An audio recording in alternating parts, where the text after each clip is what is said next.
I'm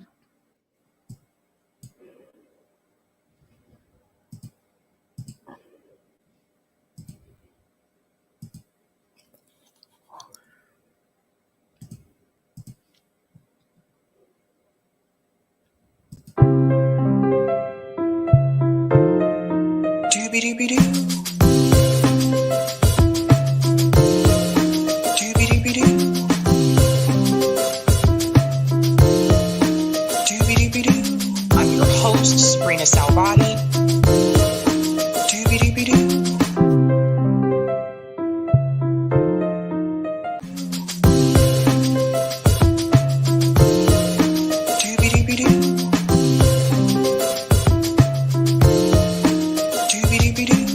I'm your host, sabrinasalvati.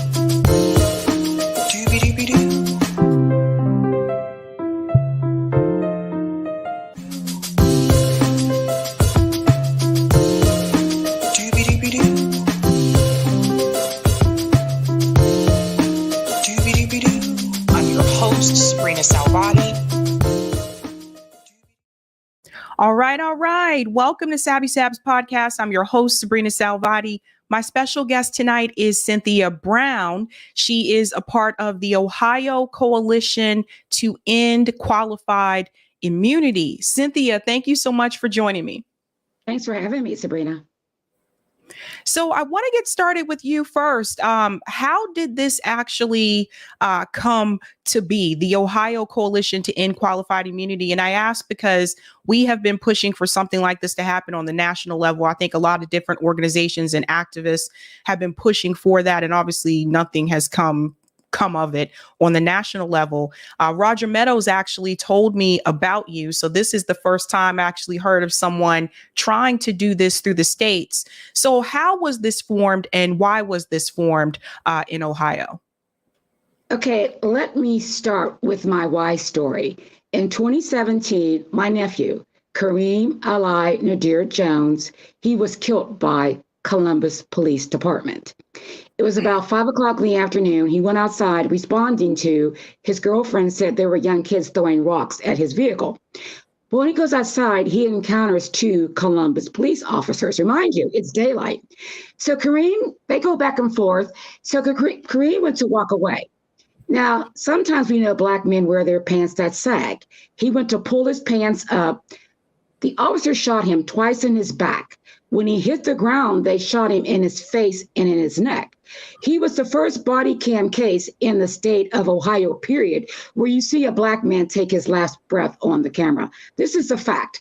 So I knew right then I was going to college in Arizona for political science, majoring in public policy. So I knew the only way was change the law was work with the lawmakers. Well, in Ohio, we have a Republican-controlled General Assembly. We'd worked with them for years. In 2020, after George Floyd died, it was lame duck session. We had multiple bills introduced, but none of the bills got a hearing. So we have exhausted, let me say, exhausted all remedies with working with the lawmakers. So I knew that since Ohio is one of 30 plus states that will allow citizens to put a ballot initiative on the ballot, we knew we had to move forward with that action. In fact, that is the only call to action for accountability that I see. And right now we're polling over 60% because one of our coalition partners, Campaign Zero, we're fortunate, they did the polling, and over 60 up to 87% of Ohioans, whether you're white, Black, Republican, Democrat, Libertarian, wherever you sit, they agree there has to be accountability. And they want to see this unconstitutional doctrine that was created by the courts in debt. That's right. And this was created by the Supreme Court. Yes. It was the Supreme Court who said it. Yeah. And that's part of the reason why we can't get this. It seems like we can't get this done on a national level. First and foremost, sorry for your loss. There have been a number of stories like this that we have heard. A lot of people, everyone knows about George Floyd, but there have been several George Floyds. And I think that for some people, that was the first time that they saw something like that happen on camera, on the world stage to see, actually, because this was an international it actually transferred into an international event. The protest started here in the U.S. and the next thing you know, it was all over the world. But I don't think people realize just how often this happens. And if we did not have qualified immunity, I don't think there would be as many police brutality cases. I want to get your take about the media coverage of these events, because something that I noticed after Derek Chauvin was sentenced, it seemed like to me mainstream media was not covering police brutality cases as much anymore. And not just mainstream media. I felt like independent media didn't cover it as much as well. And I want to get your take about that. Like, why do you feel that they don't highlight those stories as much anymore? And do you feel that the protest had anything to do with that? You know what? That's a good question. And I've noticed that myself, because we recently had another high profile case in Columbus, Ohio with Jason Meade, who shot Casey Goodson going in his house with a Subway and keys in his hand. So he was just, the jury gave it a mistrial. So it was covered by national news, but we know the outcome because Columbus, Ohio is number one in the country for killing young Black men ages 18 to 40. So let's go back to your original question. I think the news media, they focuses on certain cases, like we had a high profile attorney on that case. So a lot of times when you saw George Floyd take his last breath, that woke up a lot of people, whether you're white or Black, Democrat, Republicans. They woke up to see this is our reality. This is what happens in certain zip codes if you're Black or brown, or in my case, my nephew was another Black man that lost his life. So the media, they like to hype up the story. Plus it sells. That sells papers and it brings them the top ratings. So I think a lot of times they're at ratings. Is my MSNBC or CNN going to get all their ratings for the night? We look at Fox, who was we know they're very, what's the right word I want to use? They select certain stories because they're not going to say that the police are never at fault. Right. So I think you're right. I think white America has somewhat turned back, because they were out there protesting, hey, we want accountability and we have to end this systematic practice and all this. But you notice they're gone now. They're silent. Yeah. I mean, and that's unfortunate. Actually, I noticed that happened after Donald Trump lost and Joe Biden won. That was the first time I really took a good look at it. I said, oh, they realize, or they think that the problem has been solved because Donald Trump lost, right? We're still having police brutality incidents under Biden's presidency. It doesn't matter if the president is a Democrat or Republican. But I want to bring up the website here. So this is the Ohio Coalition to End Qualified Immunity website. And it says here, let me remove the banner down here so you guys can see. It says amending the Ohio Constitution to end qualified immunity and hold government accountable. It says qualified immunity is a legal loophole that makes it almost impossible to hold our government accountable through the civil court when it violates our constitutional rights. And I want to click on about up here. And it says fighting for accountability in Ohio from the grassroots to the state house to the ballot box. So one of the things that I've been pushing for on this show is to get people involved with ballot measures in their state. So I live in Massachusetts, also a ballot initiative state.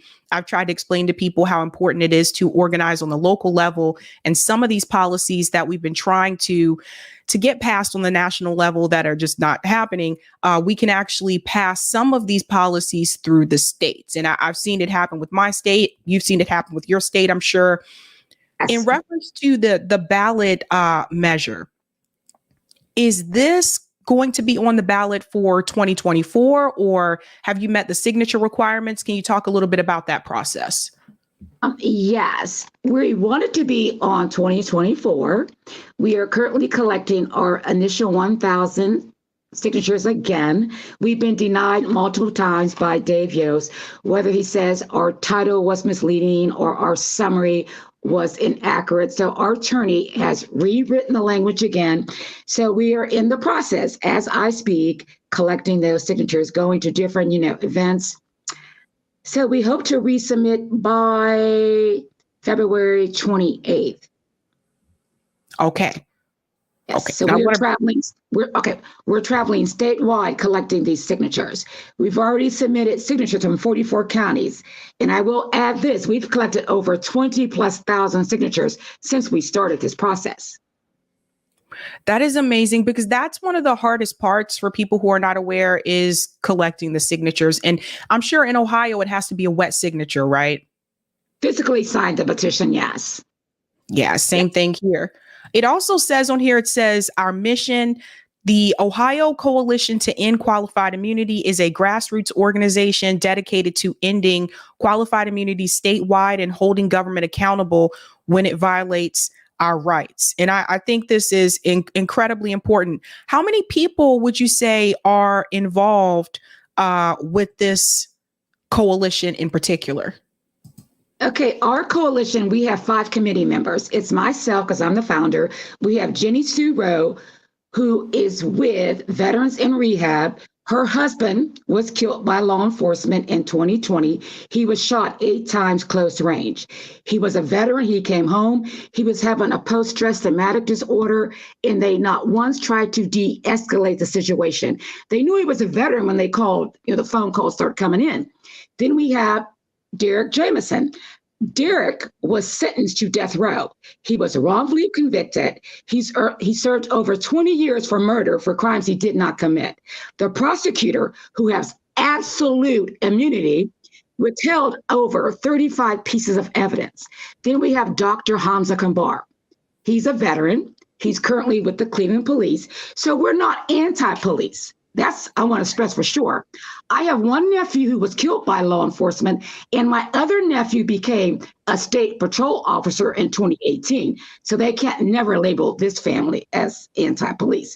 So we have multiple coalition partners, within Ohio. We have our national campaign partners, which is the National Campaign to End Qualified Immunity, Campaign Zero, Dream Quarterless, and we're just growing our coalition, as we move forward, because once we get approved, all eyes are going to definitely be on Ohio and all the other states. I hope they follow us in Ohio as case presidents. That's right. And I want to take a look at the timeline here as well.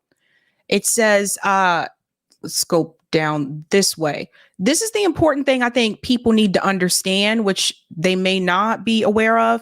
In 1982, the Supreme Court strengthens qualified immunity to protect corrupt Nixon aides in the case Harlow versus Fitzgerald. 2017, the Congressional Research Service releases a report on qualified immunity. In 2018, the Department of Justice announces a review of qualified immunity. 2019, the Supreme Court declines to hear a case that would have clarified the scope of qualified immunity. So they didn't even want to hear a case to clarify the scope of it. And in 2020, the death of George Floyd sparked national protests and renewed calls to end qualified immunity. So what people have to understand is that this all started with the Supreme Court, and that was 1967. They established qualified immunity doctrine in the case of Pearson versus Ray. So I think this is part of the reason why it's difficult to get this to happen at the national level. The Supreme Court can be a tough one, I think, to fight against, and they're very selective about which cases they choose to hear. Is there any push in reference to this movement to perhaps expand to other states as well? Well, Sabrina, other states are watching what we do in Ohio. They're paying close attention to the policy. So with that being said, we know the George Floyd bill stalled in the House and the Senate. We had a Democratic president. It stalled. If they had just been bold and passed it, we wouldn't be here now, because that would be the law of the land, which is why every state in their constitution, they can do the same thing, put it on the ballot and let the electors decide. Yeah, I could just imagine all of you that are watching. If you live in a ballot initiative state, this is something to think about. If especially those of you that I know are really passionate about this issue, this is something you should think about trying to implement this type of ballot measure in your state too. And what's interesting with the state of Ohio, I know you said there's over 60% of people that actually support this. Ohio is now. Hmm? Up to 87% on certain questions they were asked. That's high. Up to 87%. So what's up to 87%? Yeah, I wanted people to hear that because Ohio has now been classified as a red state. But you see, even when it comes to this particular issue, this is why like the ballot measures are so important, because you actually get the voice of the voter. Like that is direct democracy, unlike us electing representatives and hoping that they pass legislation. With ballot measures, you are actually voting on the issue yourself, which is, I wish it was that way nationally, to be honest. But I think that what's really interesting about this is that it brings this question up again. And I would really like to see you, Cynthia, go on more shows, because I do feel like since the death of George Floyd, this discussion in particular has kind of become somewhat mute. Yes, I agree. So I think what's important as well in reference to Ohio, I was just thinking about this the other day. We've been talking a lot on the show about Israel and Gaza, what's happening there, and with the IDF. It's important, again, for people to understand that the IDF trains the police force in the United States. So just think about this in reference to accountability. If you're wondering why police officers are not held accountable in the United States for police brutality, well, look at where the training came from. And you see the IDF is also not held accountable. So I always try to connect the two. So some of the things that our government is supporting abroad financially, it's connected to what's happening in the United States as well. Well, 5 states have already ended qualified immunity. It first started with New York City, Colorado, New Mexico, Connecticut, and Nevada. Nevada ended it for all government officials, public servants, including law enforcement and correction officers. Wow. I did not know that about Nevada. That is interesting. Did they do that by ballot measure too? The Supreme Court did it. Their Nevada Supreme Court. They were all done by their General Assembly, but in New York City, it was their city council that took action, because you had all these crazy lawsuits, like over $500 million. That's a lot of money to be paying for these officers' misconduct. Think about like that. If you are a conservative, whatever, fiscal conservative, think about the money the taxpayers are paying for this misconduct. So officers should be required to have professional, mandatory insurance. They have to be responsible when they take a life. They have to be responsible. That's accountability. That's how you weed the bad ones out, because sooner or later, they're not going to be able to get insurance if they keep on doing the same thing over and over again. Perfect example. In Columbus, Ohio, we have law enforcement officers that have not killed once, twice, 3, but 4 times. And they're still on the force. They have been promoted. Ask yourself, why is this allowed, or why does our city government, our city council allow such bad behavior? Yeah, they do reward bad behavior, which is unfortunate. It's really a mess. I'm wondering too, I was thinking about this. I know you're talking about Columbus, Ohio, but I've actually seen a number of stories in reference to police brutality in Akron, Ohio as well. One of my viewers actually informed me that it's also a big issue in Akron. So there have been a number of videos that have come through in that particular area. And it's not just unique to parts of Ohio, you guys. This happens all across the country. And again, the big issue is the qualified immunity. So as long as they have that, they know that they're going to be protected. They can use that as a defense, a get a jail free card. Yes, in Akron, we had Jalen Walker, who the cops fired at least, let's say 90 times, and 46 bullets hit his body. There was no charges. They got qualified immunity because they said they feared for their lives. How do you fear for your life? He had no gun, didn't fire a weapon because he like turned around as if, I guess they thought he was going to shoot them with this magic weapon. It's just insane. I guess they use the word reasonable, or they thought, their perception. There's so much that goes with that qualified immunity defense. But they can also, oh, go ahead. Sorry, go ahead. I'm sorry. But they can also use the excuse that the person was resisting, even if they're not resisting too. Well, that goes back to the Ohio versus Terry, started back in 1968, right here in Ohio, where the Supreme Court ruled that a cop can reasonably pull you over and search you. Reasonable officer can. If he deems that you have broken the law, stop and frisk, all goes back to the Supreme Court. It's terrible. And I want people to understand that when these situations happen in reference to police brutality, we pay for that, by the way. All the costs that Cynthia was just talking about, we pay for that. That comes out of our taxpayer dollars. So it's not, this should be something that everyone's concerned with, whether you're on the side of the police or not on the side of the police. You should still be concerned that your taxpayer money is paying for all of those fees and services every time there is a police brutality case. Yes, we stress that as we go throughout Ohio with our listening tour. Plus, as well, every wrongful conviction starts with what? Police misconduct. It starts with them when they frame, lie, and get, all these false confessions. And like I said, maybe I didn't. Cleveland, Ohio is number one in the nation for convicting Black men to death. So then Innocent Projects comes along and they find out that the prosecutors withheld evidence. And once again, the taxpayer are going to foot those $1 million payouts.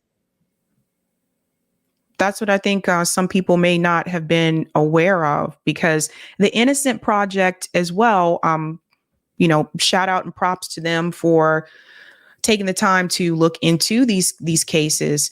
But at the same time, it's like, this is after the fact. So it's reacting instead of preventing. And this is something I think that can really lead the way.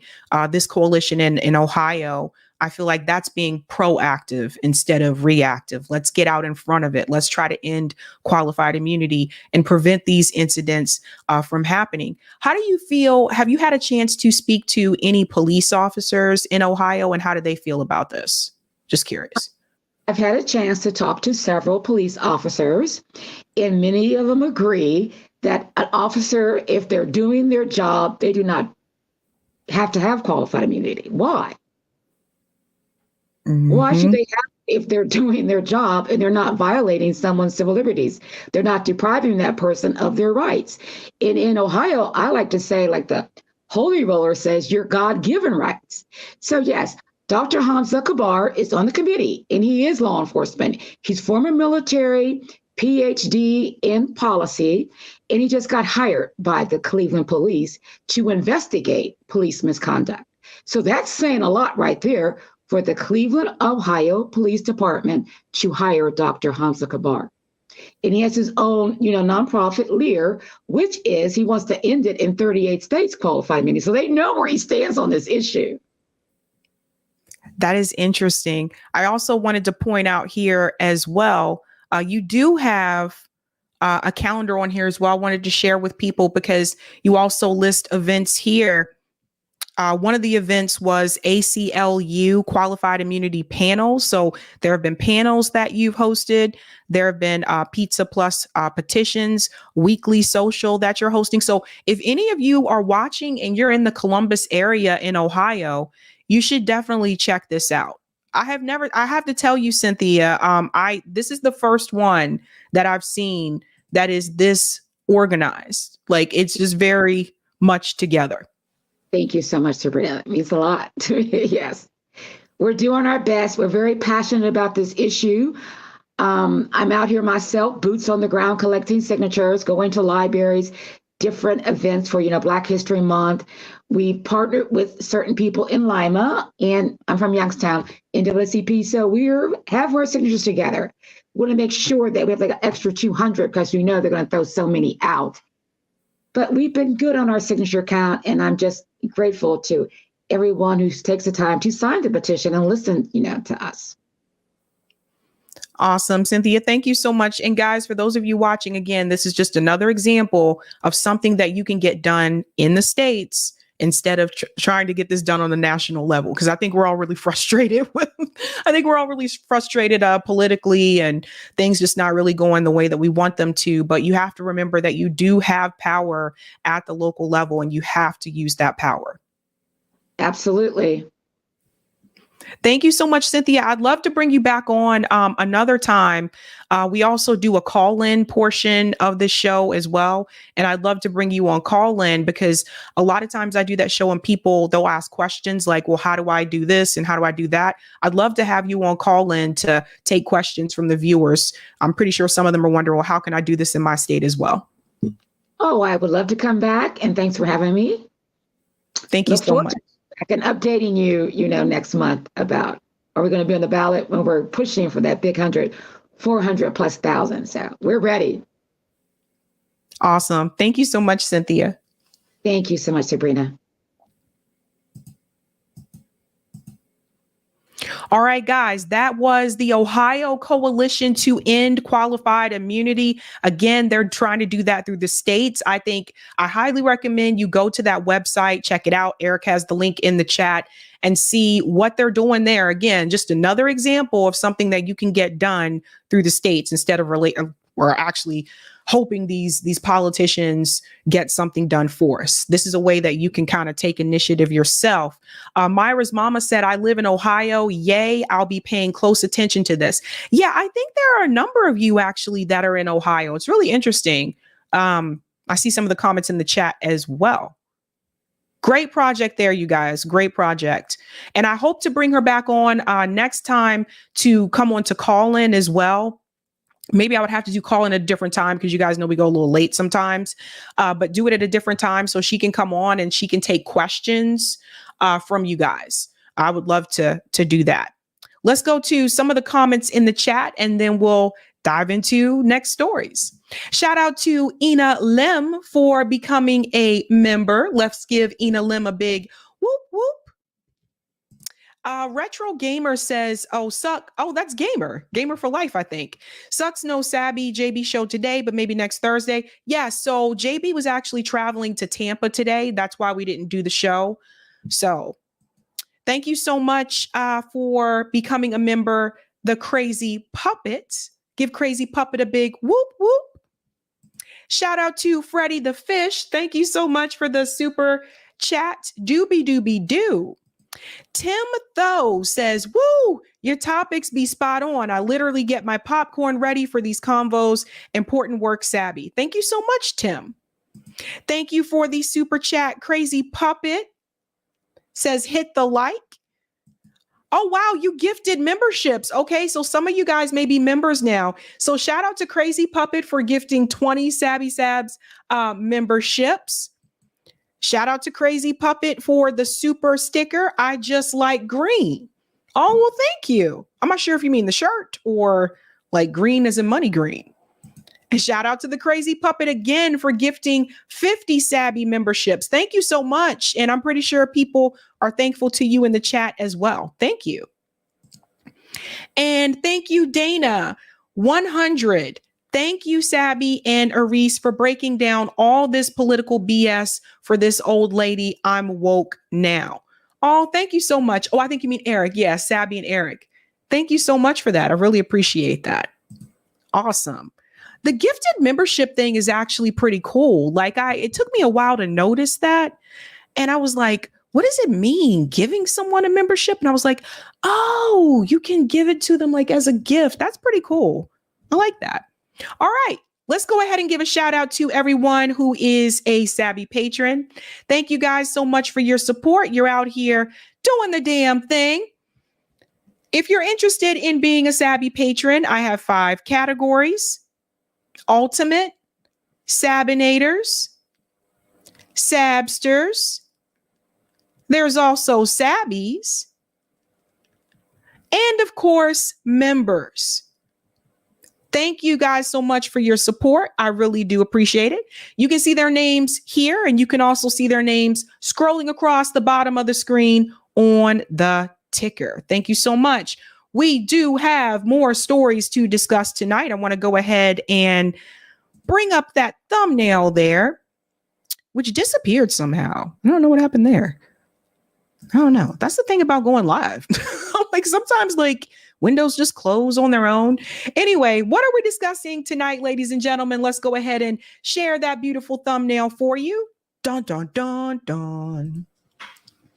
Tonight, we are discussing Glenn Greenwald and Tezlyn Figaro grill Bernie Sanders. You can see Bernie is in the middle there, kind of hiding a little bit. Bernie looks scared. We're also going to discuss Tulsi helps Donald Trump. Ladies and gentlemen, Tulsi Gabbard is back in the news. I don't know if you've heard the story, but we're going to dive into it tonight. There is a poll also pinned to the chat about that particular story. Make sure you go ahead and answer that poll. I'm also going to discuss the U.S. veto. You see the woman there. She is not well liked by many of us that are for the Palestinian movement. And you see the word veto there. We'll get into that story. And of course, Cynthia Brown was just here to discuss the Ohio coalition to end qualified immunity. Let's get into it, guys. Let's go ahead and close this window out. And we're going to get into the next story. Well, and thank you for this. The Crazy Puppet just gifted 50 Sabby Sabs memberships. Holy crap, Crazy Puppet is on a roll. You guys, make sure you thank Crazy Puppet. Crazy Puppet is out here in these streets. Speaking of these streets, we're going to get into our first story here about the U.S. veto. This is really unfortunate, but it does not surprise me. For those who are not aware, the UN brought forth another ceasefire resolution in reference to Israel and Gaza. And as you can imagine, the United States was the only country to veto the resolution for a ceasefire. We're going to get into it with this story here from Al Jazeera. Welcome to the News Hour. The United States has once again vetoed a draft resolution on Gaza at the UN Security Council. It's the third veto by the US since the start of the war. The text put forward by Algeria called for an immediate humanitarian ceasefire and had 13 members voting in favor of it. The US was the only country to vote against it. We are rapidly approaching a critical juncture where the call to halt the machinery of violence will lose its significance. Today, every Palestinian is a target for death, extermination, and genocide. We should ask ourselves how many innocent lives must be sacrificed before the Council deems it necessary to call for a ceasefire. And I think that's one of the most important questions that someone can ask. That's Algeria there. How many more Palestinians have to die in order for the U.S. government to not veto a ceasefire? How many? How many more? It's almost as if they're trying to completely wipe everyone out. And that includes the U.S. government, by the way, not just the state of Israel. We already know what they want, but that includes the U.S. government as well. Let's continue here. Now, the US ambassador to the UN says that while they rejected the text presented by Algeria, they'll be putting forward a rival resolution calling for a temporary ceasefire. While numerous parties engage in sensitive negotiations, this is not the time for this resolution, which jeopardizes these efforts. Pause. This woman right now has to be one of the most hated women in the country right now, or actually in the world, because she's the one that raises her hand. And when she is not there, there's an alternate that steps in for her. That is the gentleman who is sitting directly behind her. And we saw him raise his hand before to veto the ceasefire resolution. But she utters these words that now is not the time. It's never the time. Never the time, right? Bernie Sanders told you, and we'll get into this, Bernie Sanders told you that after he lost the primary, the DNC rigged the primary against him and Hillary Clinton in 2016, he told you we got to come out there and support Hillary Clinton because Trump is too dangerous. Now's not the time. Now's not the time for a protest vote. Told you the same thing in 2020. Now's not the time for a protest vote. We talk about Medicare for all. We say everyone needs healthcare in this country. We're told by our representatives, now is not the time. And I'm pretty sure those who were activists during the civil rights movement were also told now is not the time. During the women's movement, we're told now is not the time. It was never the time. It never will be the time. When they use those words that now is not the time, that is just an excuse to stall progress. Because there never really is a correct time. You have to make it be the time. But that excuse, I've heard it all my life. It's never the time. Some of you that are LGBTQ, I'm pretty sure you heard the same thing before this country made gay marriage legal. Now's not the time. Not now, not yet. So I don't know what more it is going to take for us to wake up, whether it's this woman here who always vetoes, the politicians or whoever. I don't know what more it is going to take for us to really wake these people up and convince them that now is the time. This falls on our hands. And although we're not the ones sending the funds personally, we're not the ones supplying the weapons personally, our country is. And the world is watching the United States government. And you have to realize that not only does this country have blood on their hands, this veto here is essentially allowing for the rest of the Palestinian people to be slaughtered. Because you can't sit there and tell Netanyahu he has to do the best that he can to protect the civilians. And they've shown you all along they're not protecting the civilians. And you're sending them food that Israel is blocking from getting to the Palestinian people. Every time they try to go get the food, the IDF kills them for trying to get the food. So you can't sit here, Joe Biden, Nancy Pelosi, all of you, the House of Representatives, the Senate, all of you.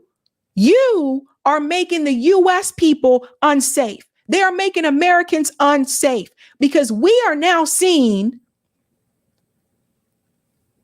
as the country that is allowing the genocide to continue. You have all these other countries that have risen up and said, no. You'll see China as well. We'll get to that. But the U.S. has to be the one to veto. We have to be the one to stop any type of resolution in reference to the Palestinian people. And you know what makes this even worse is that they have a Black woman to do it. Let's continue. Colleagues, I communicated our concerns publicly and privately over the last several weeks. We've submitted numerous rounds of edits. All were ignored. And so for that reason, the United States has offered an alternative resolution that would do what this text does not. Pressure Hamas to take the hostage deal that is on the table and help secure a pause that allows humanitarian assistance to reach Palestinian civilians in desperate need. Now, you know why this proposal is ridiculous and is BS? Because it was just over a week ago that Hamas offered a ceasefire in exchange for the hostages. And Netanyahu rejected it. So now here we have the United States basically calling for the same thing that Hamas already called for over a week ago, that Netanyahu rejected. So you see how they try to play the American people? They're trying to play us, you guys. They know that Netanyahu isn't going to accept that. They know that. So this proposal that they're offering is dead on arrival. This is all theater. Well, in a moment, we'll get reaction in Gaza with our correspondent Tarek Abu-Azim. But first, let's cross over to our diplomatic editor, James Bays, at the United Nations. And James, often diplomats play their cards very close to their chest when it comes to voting in the Security Council. But I think we had an inkling of what was going to happen today. We knew what was going to happen today, and I'm afraid we're seeing exactly the same picture that we've seen a number of times before. This is the fourth time that the US has vetoed the idea of a ceasefire in the UN Security Council. And remember, this resolution demanding an immediate ceasefire in Gaza would have passed if it wasn't for the United States using its veto power as a permanent member of the Security Council. Every other member of the Security Council voted for it, apart from the UK. The UK ambassador, Barbara Woodward, is explaining her vote to the Security Council right now. They abstained, though, even though they're also a permanent member. That would not have blocked it. It's only the US that, again, has blocked this from happening. Pay attention to what he just said. Once again, it's only the United States that has blocked this from happening. And the UK, I'm sorry, you have to get a backbone. Okay, because how do you abstain in reference to genocide? You know, this is not this type of situation where you can just fall back and say, I don't want to do yes or no. I'm just going to abstain because that's the safe thing to do. People are dying. People are being slaughtered. You know, how about you stop trying to be the United States puppet and lead on your own accord? This is part of the problem. The UK has to stand on its own and stop following the lead of the United States, because if the United States would have not vetoed the ceasefire, I highly, highly doubt that the UK would have even abstained. Highly doubt it. So here we are again. Now, we're going to see the bad and then we're going to see the good, because it gets worse. We now have Nancy Pelosi out here trying to pretend like none of the arms that went to Israel is actually being used to kill any of the women and children. I can't make this up. Let's get into it. If you don't like what Israel is doing, and the president has made it clear that some of what Israel is doing he doesn't like, that's right. And you go on supplying them with hardware to do those things, you own this operation every bit as much as they do, don't you? No, we don't. We don't. We have always supported Israel as our national security friend, largely because it was in our interest to do so. Largely because it was in to do so. We had shared values that only democracy in the region. The behavior of Netanyahu is, in my view, inexcusable in terms of how it has affected the collateral damage to children and families and the rest. But nobody can take away the right of any country to defend itself that has been brutally attacked in that way. Last week, Notice again, it's the same talking points. No one can take away from the right of a country to defend itself. Notice that they only advocate for the Israelis to defend theirself. The Palestinian people are not allowed to defend themselves. Remember, Gaza does not have an army. This is essentially what they're telling you. We back Israel because we have shared interests. It's the only democracy in the Middle East. Same phrases over and over again. No, you back Israel because you are all aligned with the Israeli lobby. Whether it's AIPAC, whether it's J Street, that's why you back Israel. And yes, there are resources in the Middle East that the United States government loves to get their hands on. And part of that has to deal with oil. And it's not just Israel. There's also oil in Syria, which is also a part of the Syria that the U.S. is occupying is the region that has the oil. EU's Foreign Policy Chief Joseph Borrell wondered aloud why the US isn't doing more to have its warnings taken seriously in Jerusalem. If you believe, he said, that too many people are being killed, maybe you should provide fewer arms in order to prevent so many people being killed. He's got a point, hasn't he? Israel is very well equipped with weaponry. There's nothing that we have sent since October 7th that has contributed to this brutality. Now, we know this is a damn lie. You know, they don't even try to hide it anymore. They're just so out in the open with it. They don't even try to cover it and hide it. So you mean to tell me, Nancy, weapons that you've sent Israel since October 7th, you know for a fact that none of those weapons have been used to kill anyone in Gaza? And how would you know that, Nancy, if you're not there? You guys really believe this? Because I don't believe this. This is BS. Nancy Pelosi is a cold-faced liar. Now, she is saying that because why? She's saying that because she doesn't want the world to see the United States as responsible. But guess what, Nancy? The world already still sees you as responsible, regardless of what you say. No one's falling back and believing that. Israel has powerful weapons, partly because they have the support from the United States. This is something that JFK was very worried about, and he warned and cautioned about. And here we are. Wasn't it the United States government that agreed, what was it, a year and a half ago, to fund the Iron Dome for Israel? I guess we have nothing to do with that either. In the longer run, they're in a dangerous neighborhood, and we will continue to support Israel. That means we will continue to send them weapons, right? So all these people have to go. Nancy Pelosi needs to retire. These people have to be pushed out. And this congressman, this is the worst of the worst. Congressman Andy Ogles. I want you to hear what he had to say about Palestinians. If you are in Tennessee's 5th district, I think you need to try to get someone to run against this guy, because this is probably the worst of the worst that I've seen said this week. I've seen the footage of You've seen footage of shredded children's bodies.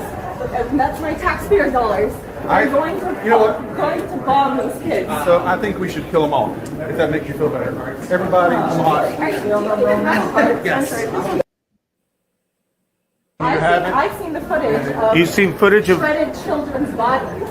And that's my taxpayer dollars. I'm going to bomb those kids. So I think we should kill them all, if that makes you feel better. Everybody, come on. Yes. That is Congressman Andrew Ogles from Tennessee's 5th district.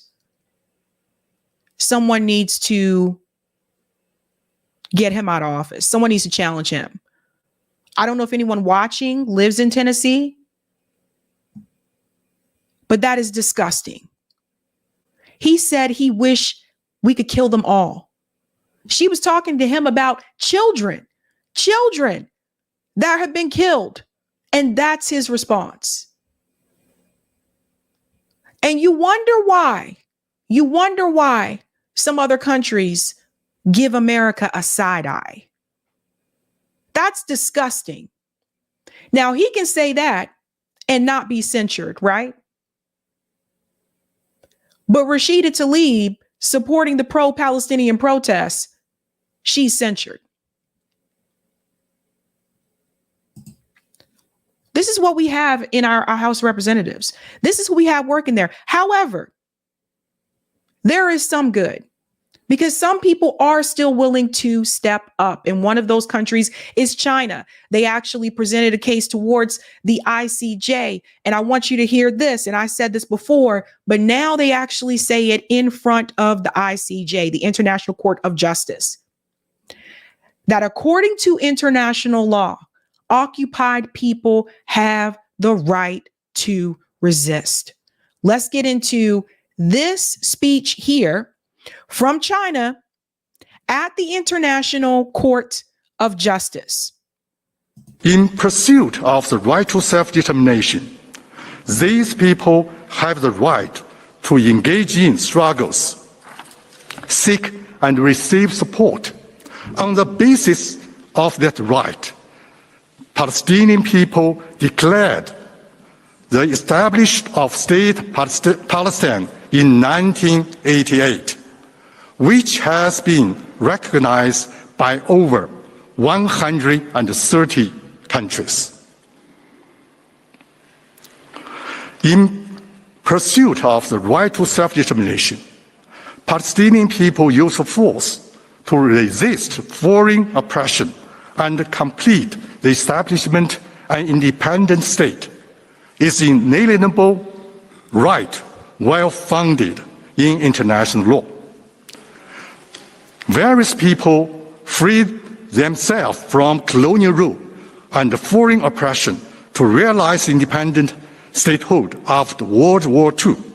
Their practices serve as convincing evidence for the right. Numerous other resolutions recognize legitimacy of struggling by all available means, including armed struggle by peoples under colonial domination or foreign occupation, to realize the right to self-determination.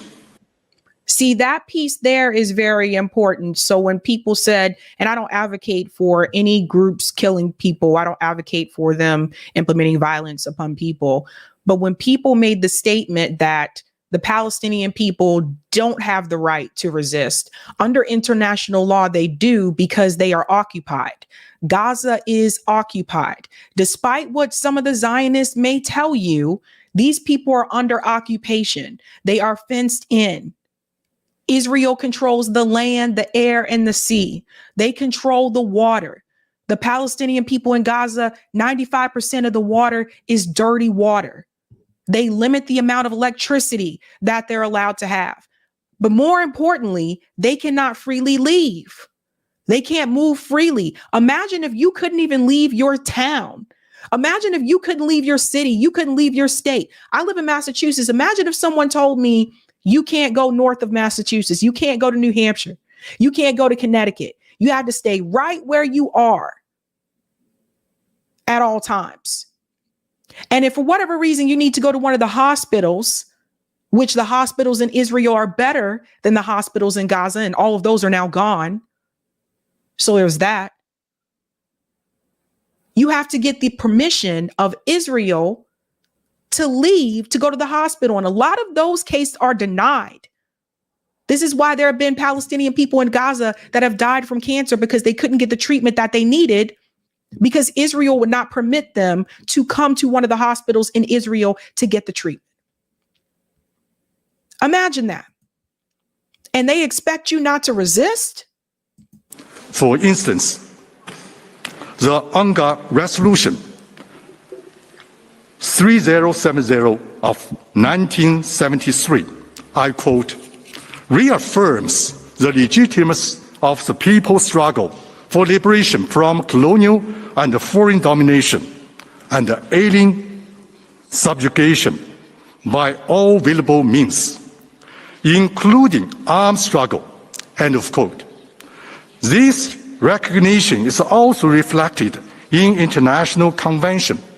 For example, the Arab Convention for Suppressing of Terrorism of 1998 affirms, I quote, the right of peoples to combat foreign occupation, aggression by whatever means, including armed struggle, in order to liberate their territories and secure the right to self-determination and independence, end of quote. Did you catch that part about armed struggle? See, that's important. Shout out to China. You know what's happening, guys? It's the BRICS countries. The BRICS countries are the ones that are really stepping up. And then also Nicaragua. But they're stepping up. You know why? because they're not aligned with the United States. They're not in the US back pocket. They have formed their own coalition in what they call a multipolar world. So they don't care what the United States says. We look very terrible in the international community right now to be the only ones to raise the hand and to veto that. And at one point, I'm telling you right now, it's not just going to be people calling Joe Biden Genocide Joe and baby killer. They're going to be calling all of us that. This has happened before. During the Vietnam War. Remember that? People were called baby killers. And remember, some of those soldiers didn't even want to go to Vietnam. They were drafted. It's not a reputation that's easy to shake. Armed struggle in this context is distinguished from acts of terrorism. It is grounded in the international law.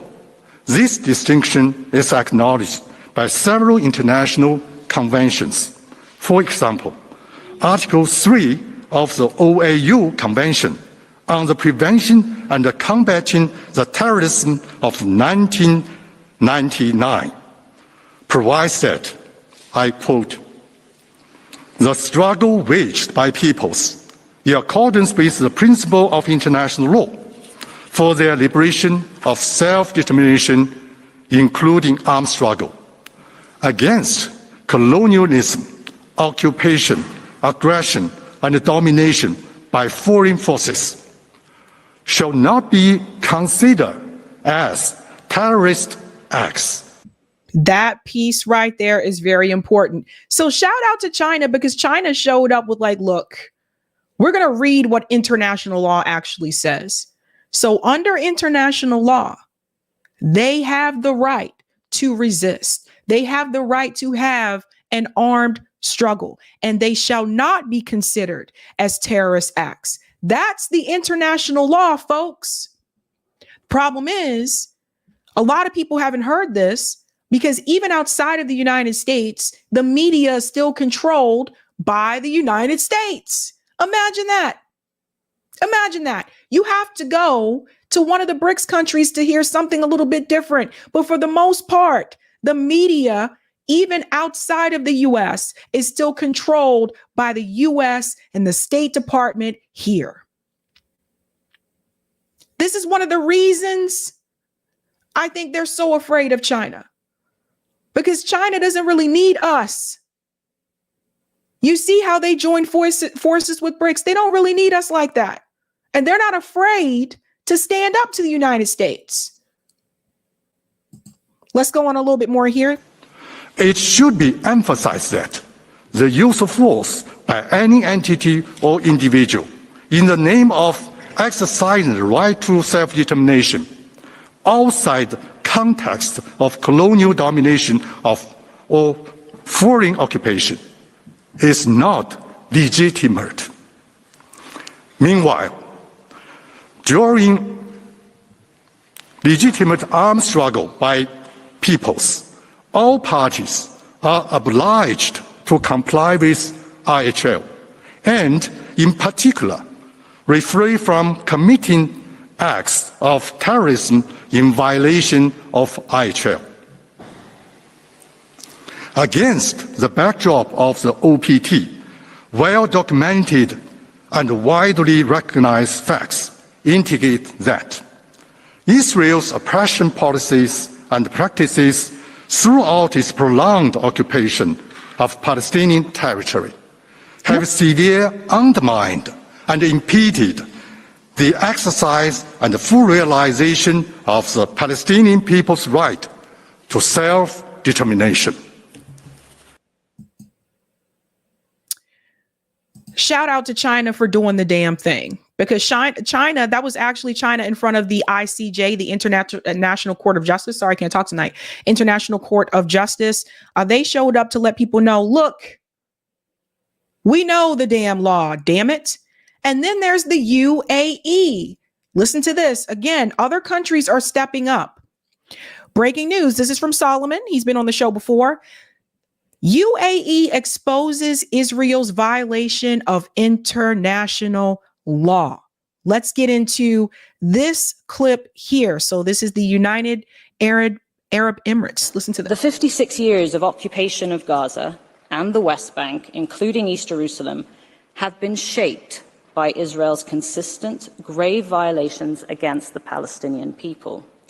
The UAE is confident that the court has before it ample evidence to assist its identification of those violations and determination of their legal consequences. As I turn to my second point, I will outline briefly how the situation has severely deteriorated since July 2023. Under international law, the Gaza Strip is occupied territory. Gaza is also one of the most densely populated places on Earth.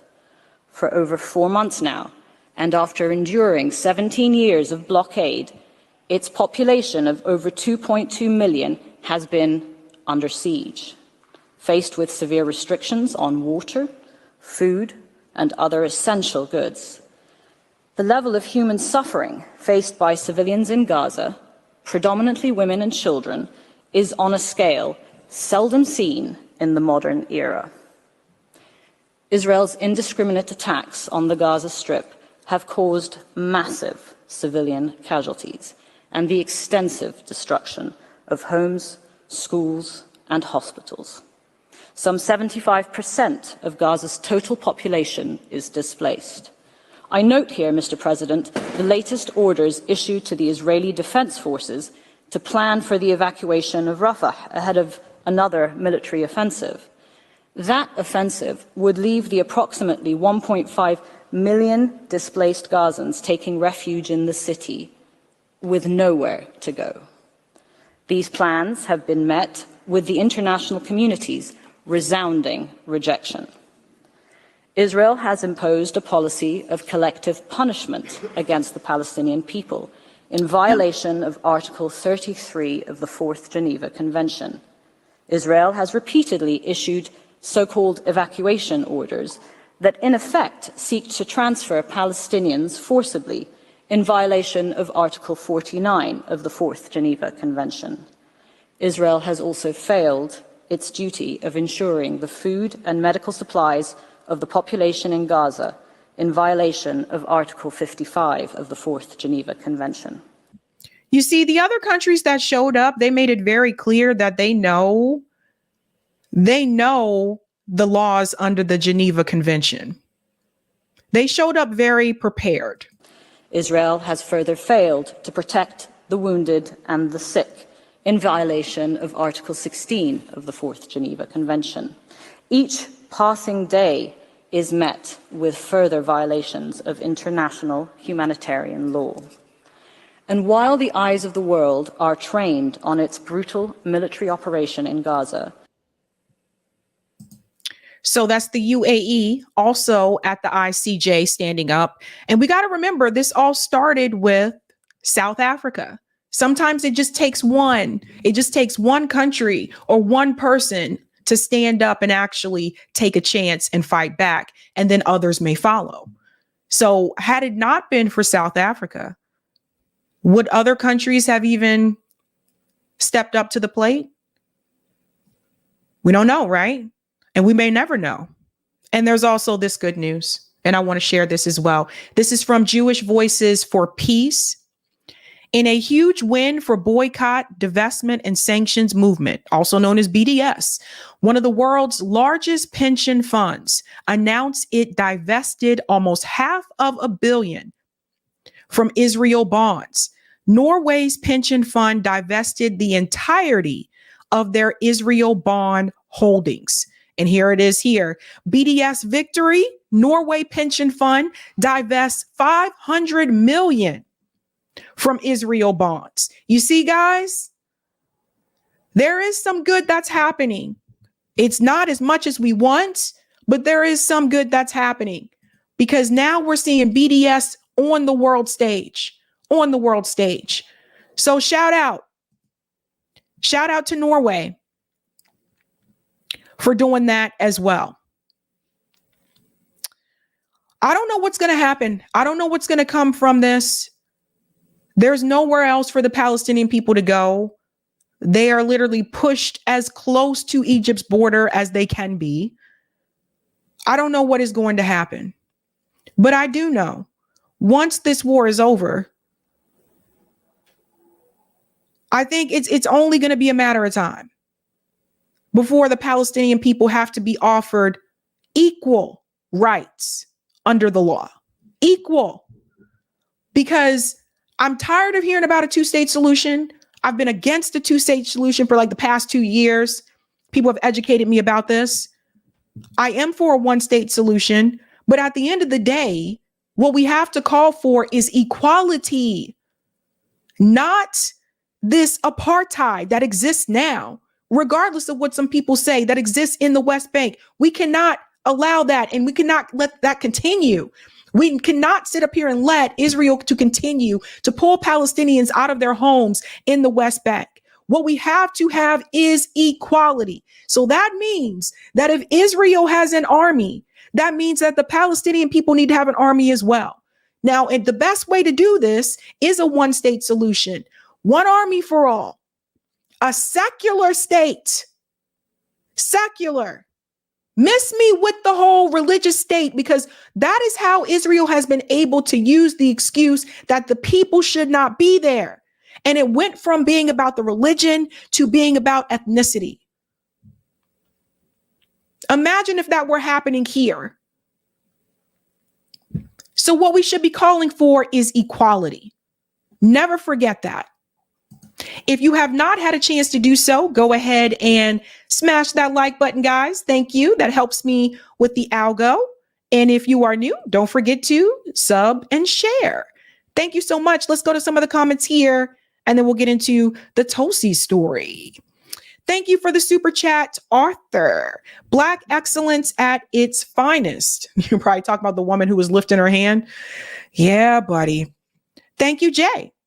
We vetoed a ceasefire to save more Palestinian lives, but at least the U.S. is being represented by a Black woman at the UN. Equality, baby. Yeah, it's a mess too. They always do this though. They always get like a Black woman or a person of color to be the one out in the front to make these decisions. Thank you for the super chat, Crazy Puppet. Please enable to accept membership gifts. Branded accounts cannot receive membership gift. Okay, so you guys heard that from Crazy Puppet. Thank you for that. Ray says, Sabby, the UK has its own version of APAC. You know what, Ray? I'm actually trying to get on, I don't want to mention the name, but I'm actually trying to bring on a guest from the UK so we can discuss a little bit more about that. Thank you, Snork. The question no one is asking is if Pelosi or her family have an investment in the Ben Gurion Canal to be built on land vacated by Gazans. Oh, that's a good question. Shout out to Z Crazy Puppet for gifting 50 Sabby memberships. Wow, everybody's gifting. Wait, that's the same person? That might be the same person. Do you have two accounts? Maybe that's the same person. Wow. Thank you for that. Thank you for the super chat, Justin. Ogles is running unopposed right now. If someone is interested in running as a Green Party or leftist independent candidate against him, please let me know. I hope everyone heard that if you are in the 5th District of Tennessee. Thank you for the super chat, Z Crazy Puppet. This is the same person, I believe. Okay, I'll stop trolling. Even YouTube is limiting my spending, but chat is greener. Thank you so much for that. Wow. And thank you, Z Crazy Puppet, for gifting 50 more Sabby memberships. Wow. Did you hit the lottery? Like, I'm just like, holy crap, man. Thank you, New York Varsity. To go with being a chicken hawk, this man lied about his degree, not an international studies major, and a 2.4 GPA. How dumb can you be? That is interesting. Thank you for the super chat, Z Crazy Puppet. I lied because I'm a troll. Mwahaha. Well, this should put me to the YouTube limit. Jesus Christ. Thank you very much, Z Crazy Puppet. And I really appreciate it. I'm assuming you won the lottery or something. You won something. Thank you for the super chat, Jay Tolbert. China upholding international law and the U.S. breaks it at every turn. Remind me again who the problem is. Thank you, New York Varsity. Oh, what the fuck does Israel have on us? Why can't we just walk away from Israel? Blackmail. Thank you for the super chat, Ronwell. Apparently someone gifted me a membership when I saw it in an email. Just wanted to say thank you, the crazy puppet. Thank you, Susan. The ICJ needs to stand up now and do the damn thing. Yeah, I know. That's the other thing about the ICJ is that, and I talked to, oh shoot, I forgot his name, but I talked to the gentleman, some of you saw the interview, who resigned from the UN about this. And as he was saying, they just don't, they don't really have the enforcement authority. Thank you, Sparky. Sabby, great work with having Scott Ritter on. Thank you so much. The Scott Ritter interview, yes, is posted. So if you guys haven't had a chance to see that, go check that out. That one's juicy. It is juicy. I was like, oh my God. Thank you for the super chat as well, Sparky. Denazify Israel. Thank you, Walter. Love the content. Thank you so much. And thank you for the super sticker, Trash Panda. Trash pandas are raccoons. That's what they are, raccoons. They dig through people's trash cans. I'll take the comment on Rockfin, Eric. Thank you for the tip on Rockfin hemp. This all boils down to psychos who want slaves and slave labor and those who believe in justice, morality, freedom, and sanity. That's it. It's that simple. We need to break the Orwellian language. Imperialists, racists, supremacists, conquest, it's all a euphemism. They got their Wild West in schools now in biodata, the new gold. And the fake left gaslighters are no better. You watch when they get power. Good point there. And thank you for this as well. If they can coup entire nations, they can coup a ragtag group of activists. These days, with more censorship and less lawyers and journalists on our side, I wonder if it went from 10% controlled opposition to 90%. Is anyone going door to door to promote the 11 demands idea or spread the facts they don't let on TV? If West is an agent, at least he's better than most. Thank you so much for that, Hemp. And let's get into the Tulsi Gabbard story. Dun, dun, dun. Tulsi Gabbard is back in the news, ladies and gentlemen, for a different reason this time. It appears that she is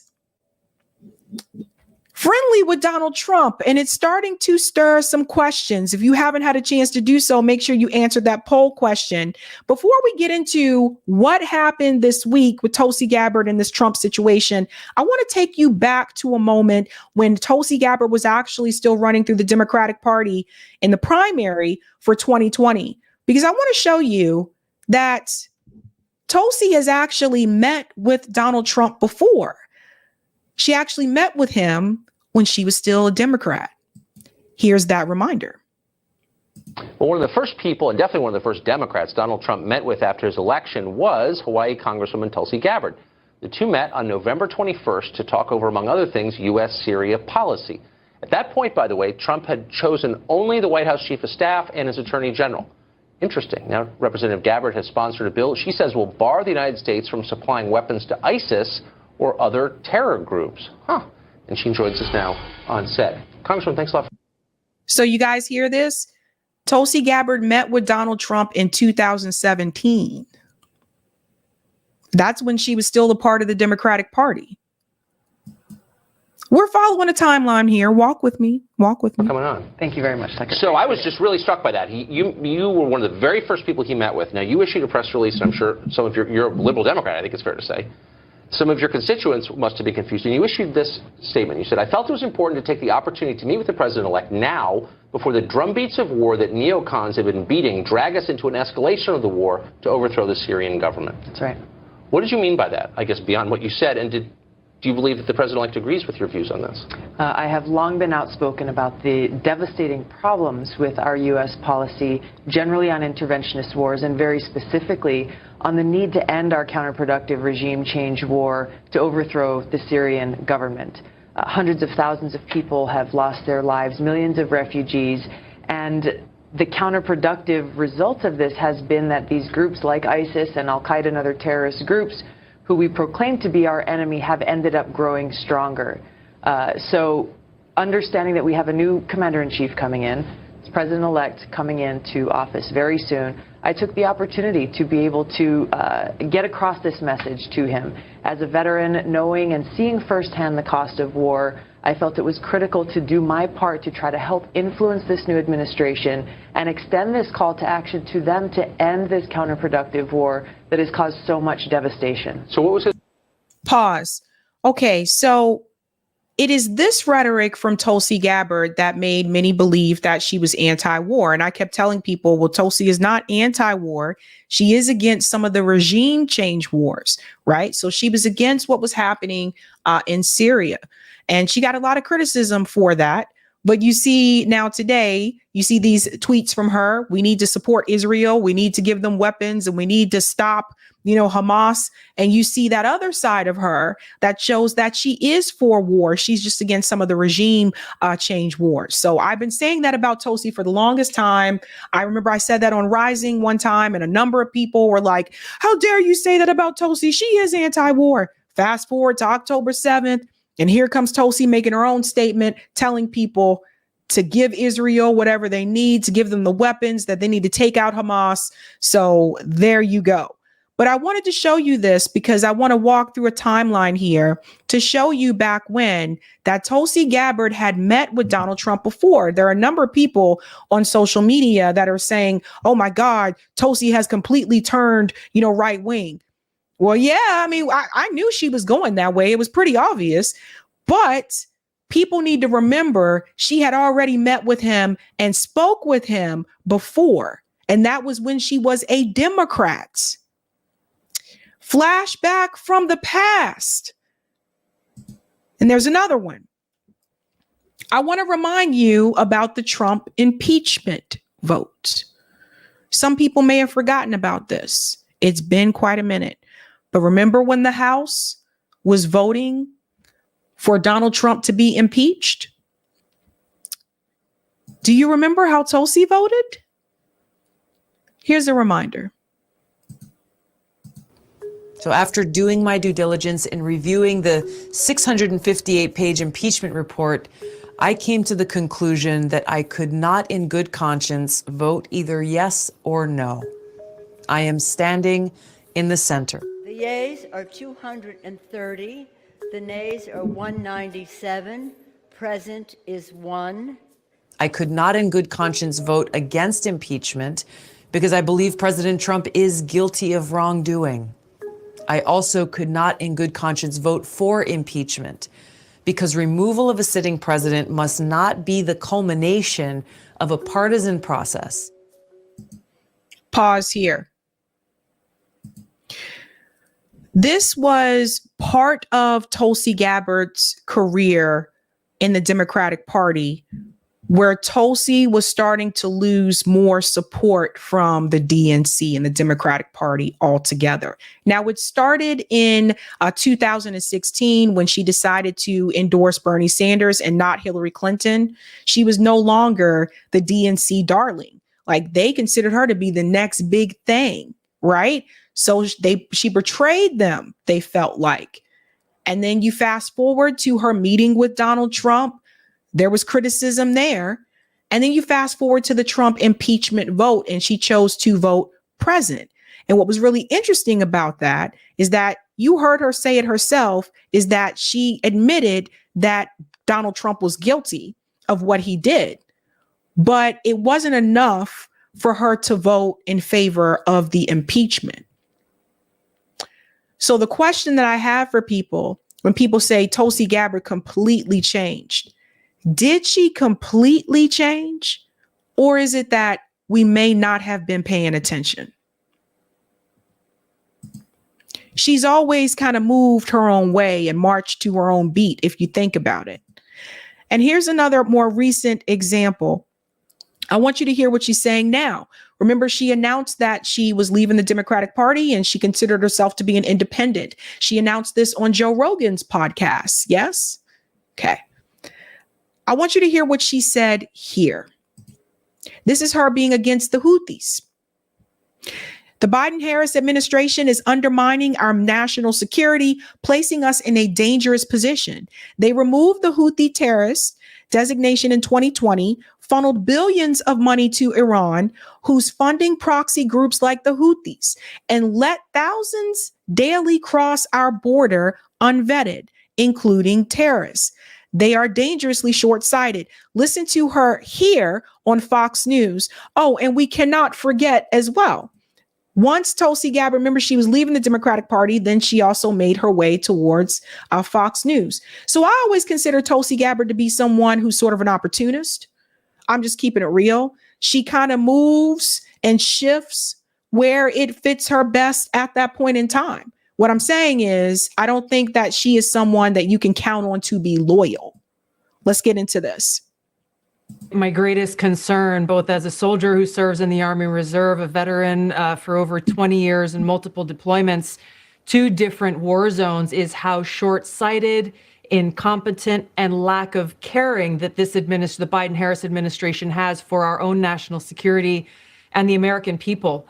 What they are doing here now appears to be not well thought out at all, or considering what the ramifications of this will be and how it serves our national security interests, just like they didn't think through what the ramifications would be of taking the Houthis off of the terrorist list a few years ago, just like they didn't consider the ramifications of giving Iran over $6 billion, much of which is going not to the well-being and humanitarian interests of the Iranian people, as they were promised, but to fund these terrorist groups like the Houthis to do exactly what they are doing, threatening global commerce and peace. The Houthis are trying to prevent more bloodshed of Palestinian people. But Tulsi said, fuck them kids. We have a Secretary of Defense who was hospitalized for 5 days, and the White House, leaders in the Pentagon, the National Security Council, the president himself had no idea. It's hard to convey this frustration, both as an American, but also as a soldier. How is this even possible, coming from our leaders in the Pentagon and the President of the United States, who already turned off the lights for the night, even as our military is taking action overseas? So we should all be very concerned right now about the consequences of such a short-sighted administration who undermines our national security at every turn in the decisions that they are making overseas, but also in the decisions that they're making here at home. And you talked a little bit about this before. Tens of thousands or thousands and tens of thousands of people are streaming across our borders into our country with no vetting whatsoever. And we know that that includes people who are terrorists who seek to do harm to the American people right here at home. Tulsi, I want to read a quote from Richard Goldberg. He's a former NSC official under Trump, saying that the key for military action in Yemen is to respond in a way that doesn't lead to a never-ending tit-for-tat. That's been the administration's approach in Syria and in Iraq, and it has failed. Now, Tulsi, that does seem to be the most frightening aspect of what's happened tonight. 3 months ago, when Israel was so brutally attacked and innocents killed and raped and maimed, it was at that point that our... Notice they always bring up the sexual assault piece when they're talking about what happened on October 7th. Notice they always bring that up, but they don't dare utter the sexual assault that has happened to Palestinian women and children, which the UN has actually reported. Commander-in-Chief had to make it very clear that any attack or escalation of this is going to be met with severe and immediate military response, and consulting with Congress at the time. That was not done. There was kind of comments here and there. John Kirby came out a lot. But again, this administration seems much more interested in demonizing Donald Trump and pursuing him legally than it does in reassuring the American public and having a clear and concise, frankly, foreign policy. Yes, but we also have to remember that Tulsi Gabbard endorsed Joe Biden. See, you know, it's interesting when you take a look back at things. We have to remember 2020, once Tulsi Gabbard had dropped out of the race, we have to remember, who did she decide to endorse, Bernie Sanders or Joe Biden? She endorsed Joe Biden. This is the person that you wanted in the White House, Tulsi. So you got what you asked for. You're exactly right, Laura. You know, there's no doubt in my mind that the actions that are being taken right now will not increase our national security or the safety and well-being of our troops who are deployed overseas right now, nor will it have the consequence of stopping these attacks by the Houthis. In fact, the opposite is true, just as they stated, and we don't only have to trust their words, we look at their actions. It will increase and escalate their attacks on our interests and on our troops who are in the region, many of whom are very, very soft targets in those surrounding countries. So the administration hasn't done the basic analysis to say, hey, do our troops need to be in these areas? Do we need to be exposing them to this risk and harm? Conduct that analysis, that cost risk analysis, to decide where our interests, how are we protecting them, and stop trying to undermine our own democracy, as you pointed out, right here at home, as they are willing to pull out all stops just to protect their own power. So I always felt like when she moved over to Fox News that she was auditioning for another political position. And then there's this news that came through. Donald Trump has criticized NATO. Now, look, I think we should ban NATO. I think NATO needs to be removed. Just my take. You don't have to agree with me. But Tulsi Gabbard was actually questioned about that. Now, that was recently, and this is what started me to think, okay, maybe I see the track that she is trying to take You've here. seen this tactic before when the Biden administration and Hillary Clinton and all these warmongers start fear-mongering. It's because they're trying to distract the American people away from what's actually happening. And when you look at what Trump is doing, he's talking about very real issues that the American people care about. He's talking about how our open borders, Biden's open borders, are destroying our country. He's talking about the rising inflation. He's talking about rampant crime in our streets. And now with NATO, he is forcing the American people and NATO members to be confronted with some very serious and important questions. For us, what is the role of NATO? Does our membership in NATO serve our national security interests? And if it does, then how much are we, the American people, willing to put on the line in our taxpayer dollars and in American lives? And how much are these NATO members willing to put on the line in their money and the lives of their citizens? We cannot allow ourselves, the United States of America and the American people, to continue to be in this position where these NATO members expect us to put up our money. They expect us to put up the lives of my brothers and sisters in uniform to protect them, when they're not even willing to do that for themselves. Okay, so she actually was supporting Donald Trump's position there in reference to NATO. But again, when you look at what I showed you previously, did she ever really go that hard against Donald Trump? If you go back and look at it, when she was a part of the Democratic Party, she didn't vote in favor of the impeachment, right? She met with him in 2017 to talk to him about, foreign affairs, right? When she was still a Democrat. Was she ever really that hard against Donald Trump? And I ask that question because now Donald Trump is actually making some hints towards who he may look at for vice president. And Tulsi Gabbard is one of the ones that is on that list. Tulsi Gabbard is also fundraising, not necessarily for Trump's campaign per se, but she will be fundraising at Mar-a-Lago. So listen to this. The audience has been asked who they think would be a good choice, and various names came up.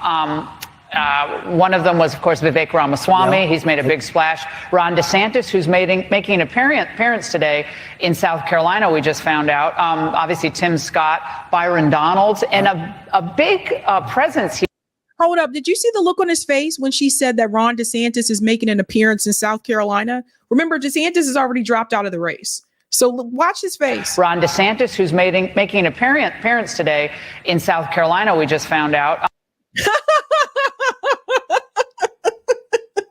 has this look on his face like that motherfucker. He's like, why? Damn you, Ron, you won't go away. Obviously, Tim Scott, Byron Donalds, and a big presence here for Tulsi Gabbard. Very interesting. And Kristi Noem as well, I should say. Right. Are they all on your short list? And when can we expect that you will announce your choice? The one thing that always surprises me is that the VP choice has absolutely no impact. It's whoever the president is. It just seems. I remember when Sarah Palin was actually picked, and she did have a big up, and then they just went after her at a level that nobody's seen. The Republicans themselves went after what they did. But you'll be a one-term president because you've already served, so you can only serve for one term, although they say you'll never leave office. I assume that you'll never leave. There'll never be another election don't again. Do it. He'll never leave. He's never going. Oh, these people. So for that reason, it is important who you pick. So I think it's very important. But look, first is that, as we said, it has to do with whoever is, it's a very important position for that reason. You would like to get somebody that could help you from the voter standpoint. And honestly, all of those people are good. They're all good. They're all solid. And I always say, I want people with common sense because there's so many things happening in this country that don't make sense. Who wants an open border? Who wants high interest rates? Who wants all electric vehicles? And they're fine, but you want to have choice. You want to go to combustion. You want to go to any hybrid. I think the hybrid are much better from that standpoint. But we were talking about faucets. We're talking about so much. It's all based on common sense. We want a strong military. We want choice in education. We want to have things that can really make our country great again. What we're doing with the open border is a disaster. We are destroying our country. We're going to change that fast, and we're going to get your energy prices down. Mr. President, thank you so much for this. Okay, so Tulsi Gabbard is one of the options he may consider. If you haven't had a chance to do so, go ahead and respond to that poll that's pinned to the live chat, because I'm curious to see what you think about who he's going to choose. And I say that because, let me flip here.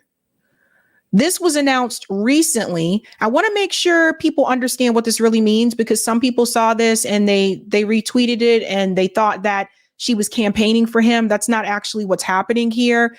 So The Hill actually reported this article: Gabbard to headline fundraiser at Trump's Mar-a-Lago resort. So some people just read the headline and didn't read the article. So let me tell you exactly what she is going to be doing there. It says former Hawaii Representative Tulsi Gabbard is slated to appear at former President Trump's Mar-a-Lago resort next month. According to an invitation shared exclusively with The Hill, Gabbard is set to be the keynote speaker at the 917 Society's annual fundraiser on March 7th for a night in Palm Beach celebrating the Constitution. The event comes after Trump, the current former frontrunner for the Republican nomination, acknowledged Gabbard is under consideration to be his vice presidential choice among several other contenders. Dinner for the event costs $1,250, according to the invite. So I just wanted to be very clear about that, because again, I think some people just read the headline. This is actually a fundraiser for 917 Society, not for Donald Trump's campaign, so to speak. However, you can make the connection here and figure it out for yourself. It is also obviously very clear that Donald Trump would consider someone like Tulsi Gabbard. Eric, let me know when the poll's up and I can bring up the results as well. But I was curious to hear what you guys thought. I believe the choices that I put in the poll is Vivek, Tulsi, and I believe Tim Scott, who you think that he would pick. And I think the other choice was, I don't know. I think I always have that as a choice. But that being said, I feel like a lot of people who are saying, well, Tulsi completely changed. I don't think she completely changed. I had to go back and look at some of the older videos and hear her talking points again and seeing some of her actions and the way that she voted to realize maybe she didn't really change that much. Maybe this is always who she was, but because she was in the Democratic Party, maybe we didn't pay attention to some of her actions. Let's go ahead and bring up that poll. Thank you. All right, we have 865 or 66 votes. That number changes so many times.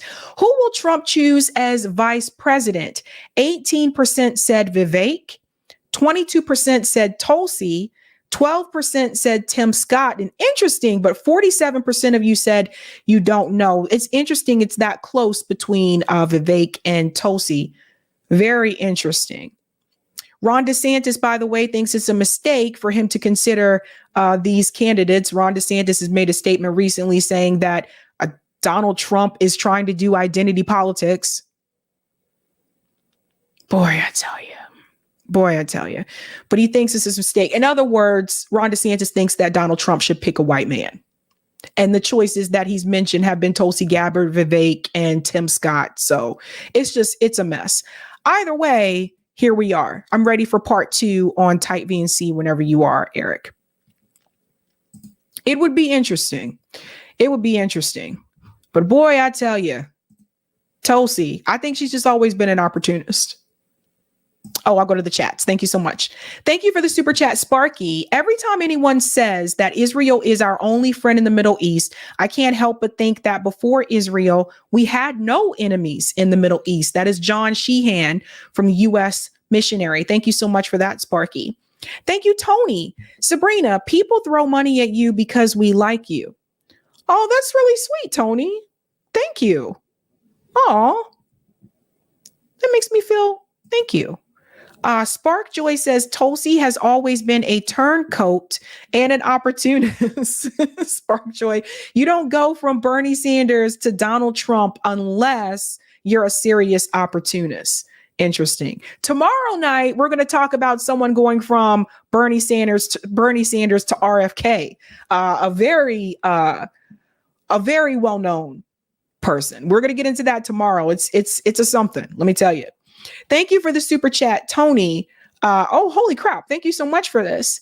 Chat, I am you confused. We were fooled again, Fetterman. We voted for peace, right? Thank you, Sparky. I agree with Scott Ritter. The West had Navalny knocked off, but why'd he think it had to be suicide when all the West had to do was poison the medicine they dropped off? Scott overthought it, in my opinion. That is interesting. If you guys haven't had a chance to see the interview I did with Scott Ritter, that posted earlier today, check that out when you get a chance. Thank you for this as well, Sparky. Go Yemen, fight the power. And thank you for this one as well. Nixon/Salvati 24. Interesting. Nixon. I'll go ahead and take those comments on Rockfin, I believe. Yeah. Thank you for the tip on Rockfin hemp car. What's with the sinister smile with the insane puppet's face? Is that a reference to Biden being a puppet?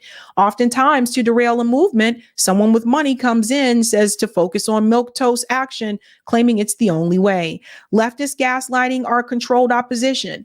Good people don't do that, especially to people in danger in facing homelessness or worse. It's disgusting and beyond childish. Interesting. Oh, is there one more? Oh, thank you for this as well. Glad to see the Peltier relatives you interviewed mentioned hemp cars, batteries, and hemp cleaning up the planet. Hempcar.org has good leaflets. I think the guy drove the car across the nation. Getting these repubs in a forum in force, them to admit its benefits is a must. Bantruths.wordpress.com. Thank you so much for that. I think you have to scoot up just a little bit, Eric, because I read that one already. Yeah, I think you have to. Okay, I didn't know if that one was finished. Or maybe it was. I wasn't sure. Okay. We're moving on to our next story here about, okay. Oh, okay, it wasn't finished. Sorry. Bantruths.wordpress.com has 2 short hemp leaflets that get out the main facts, and it's cited well for each fact, MLA style. Thank you for that. And I read that one already. Okay, not this one. Thank you for this as well. So a homeless puppet just shows up in my feed and touches oranges after I keep seeing them, after I told a gaslighter not all fruit is oranges. COINTELPRO, recall the UN link I sent before. Graham Elwood read it on his show. Interesting. I'll check that out. So we're going to our next story here about Bernie Sanders. So Bernie took a double hit this week, one from Tezlyn Figaro, who's part of the Breakfast Club, and the other hit actually came from Glenn Greenwald. So we'll get into both of those. Both of those. The first part is basically criticizing Bernie Sanders in reference to his comments that he made about the economy. Bernie thinks the American people are dumb. He's still trying to lie to us and make us believe that Joe Biden is actually helping the economy. We all know that's not true when we see the prices at the grocery store. So the first one is Tezlyn Figaro, and she is actually criticizing Bernie Sanders' talking points here about the economy. She was on Fox News. Take a listen to this. It's a change that says we're going to create an economy for you, not just for billionaires. I wonder if they'll finally listen to Bernie. Probably not. Let's bring in Democrat strategist Tezlyn Figaro. Tezlyn, Bernie is saying you got to stick on the economic message. It can't just be about Putin, Trump's a dictator. That's not going to fly. Well, it's so interesting because, as we know, Bernie Sanders and Joe Biden, they're actually the same age. So it shows you that age really may not play a big role in it as much as we think, but it really is about the messenger. But I'm going to be honest with you, where's been Bernie Sanders the last 3 or 4 years? I worked on the Bernie Sanders campaign in 2016. I did not in 2020. And people who would follow him have been looking for his leadership. And he's kind of been missing. Let's pause right here and we'll go back a little bit. So what she said was, where has Bernie Sanders been the past couple of years? That's a good question. People have been looking for his leadership. She's right. But that ended when he walked away from his movement. It's just, he's been protecting Joe Biden. He's been supporting the Democratic Party at all costs. Now, some may not remember, but Tezlyn Figaro was actually a part of Bernie Sanders' campaign for 2016. So just FYI. Let's go on. And people who would follow him have been looking for his leadership. And he's kind of been missing in action. So I find it kind of ironic, these popping up out of nowhere now, speaking up for the things that he believed in for the last, 6 or 7 years, and kind of left his movement hanging, just to be quite honest with you. It's just impossible for me to get on here and pretend as if, I haven't been disappointed in him, or that his followers have not been disappointed in him. So I guess he's back, out in the game again, and advising Joe Biden, but it might be too little too late. They cut a deal with him, right? Before the campaign. They cut a deal back in 2020. They said, you know what, we're going to vote for Joe Biden. He's just going to be the one that's going to be a bridge to the next generation, as long as he spends all the money on green stuff and does what we tell him to do. But now the wheels are falling off the bus, and here comes Bernie again. Well, actually, Bernie Sanders, just to even be more clear, he said that Joe Biden was going to be one of the most progressive presidents of our time. And so we're still waiting on that. So, again, just to be honest about it, a lot of people are disappointed in Bernie Sanders. So I don't know how much. Wait, Tezlyn, you're saying Joe Biden hasn't been that progressive? Joe Biden spent more money than any president ever. So let me pause here for a second, because you see, this is what Jesse Waters likes to do, right? Okay. See, they love when you come on Fox News and you're criticizing the Democratic Party, right? They love to hear that. But look at what he's doing. So he's like, you mean Joe Biden's not progressive? He spent more money, than any other president. Being progressive is not about how much money you spend. Being progressive is about the principles, right? And you don't even have to call yourself progressive to say that everyone in this country should have health care, or to say that since we have K through 12 education is free, we should also have college education that's free, at least for the state schools. You don't have to be a progressive to just want actual needs for everybody in this country to be met. So this is where Jesse Waters and conservative media get it wrong, because they have been calling Joe Biden progressive. They've been calling Joe Biden a socialist. They've been calling him all these things, communist. Please get out of here. Get out. Joe Biden agrees more with the Republicans than he does with the Democrats on a lot of these issues. And let's remember, he was pro-segregation. Let's remember he was buddy-buddy with racist Strom Thurmond. So let's not forget who Joe Biden really is. But this is what they do, right? They want you to think, you want people, your audience, to think that Joe Biden is progressive. Joe Biden is not progressive. Let's continue. Open up the border. Not according to according to a conservative, of course. Conservatives say that he would be a socialist, but according to Bernie Sanders' meter, his benchmark on what a progressive is, he has not been. He is not Bernie Sanders. This is why the Bernie Sanders movement, this is why the progressive movement backed away from Bernie Sanders when he endorsed Joe Biden, because Bernie Sanders and Joe Biden are not the same on the left. And so, and Joe Biden said out the gate he was a moderate. He was never going to be a socialist. So Bernie Sanders basically sold his movement down the river, and now he has to try to back it up and backtrack. Let's pause here for a second as well in reference to the money spending, because you know what I thought was really interesting? So Jesse, see, this is how you know they're actors, right? They're entertainers, not necessarily reporters, right? So this is how you know this is all a game. Because if you're criticizing the fact that Joe Biden has spent more money than any other president, and by the way, I have to look that up because I don't even know if that's true. But if you're upset about that, right? Where have you been all these past years where all of the presidents have spent money towards war and the military industrial complex? Where were you? You want to talk about how money is spent? The defense budget is over $800 billion.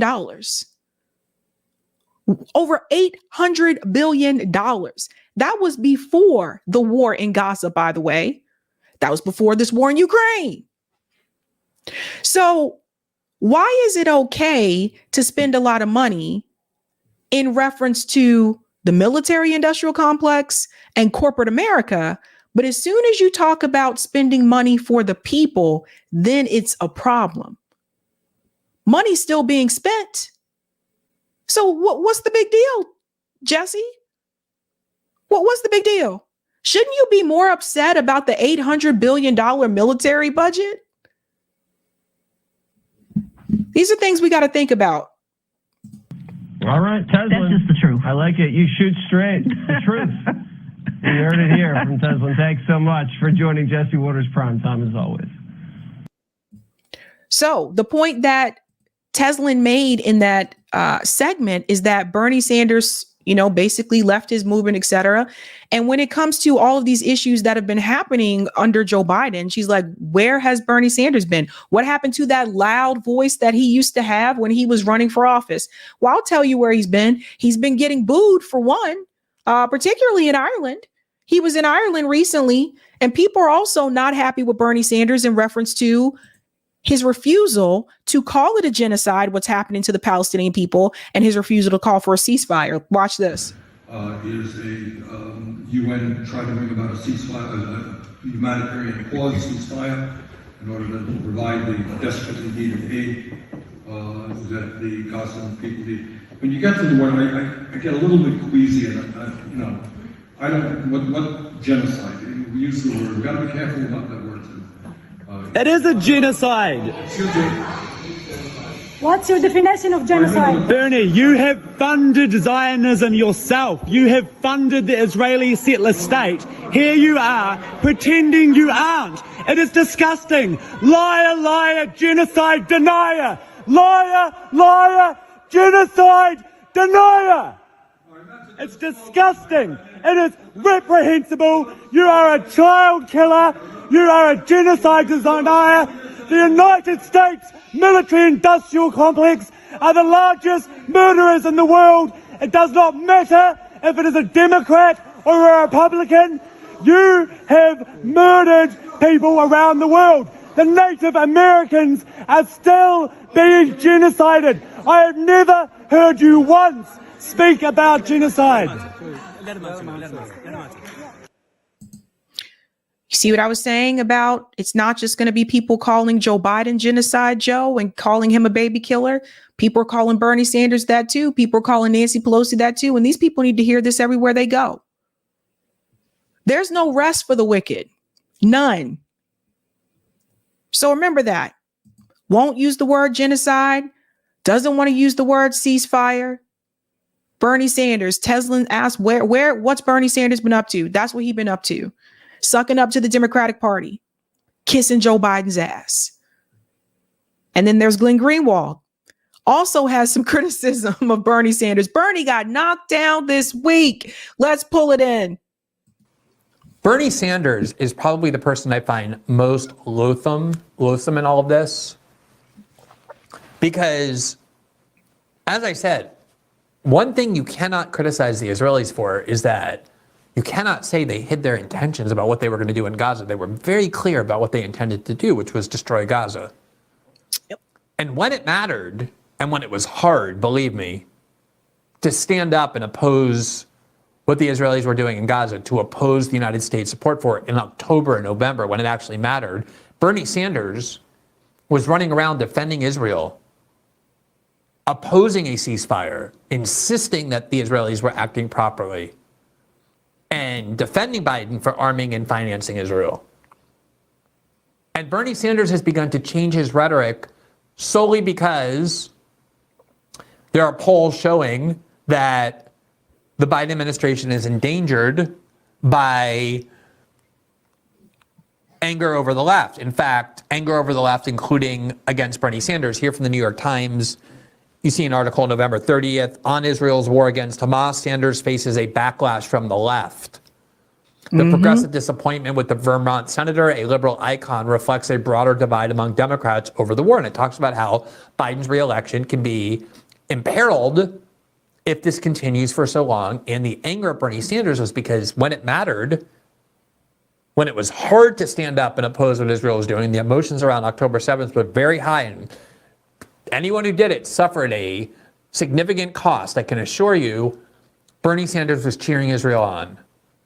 And only in the last 2 months, when he knows it doesn't matter, when the Democratic Party needs him to show angry liberals and angry leftists and angry young people that there's still a home for them in the Democratic Party, because Bernie Sanders is also angry with Israel, only then did he become willing to criticize what Israel was doing. And even then, he's doing it in the most mealy-mouthed way possible.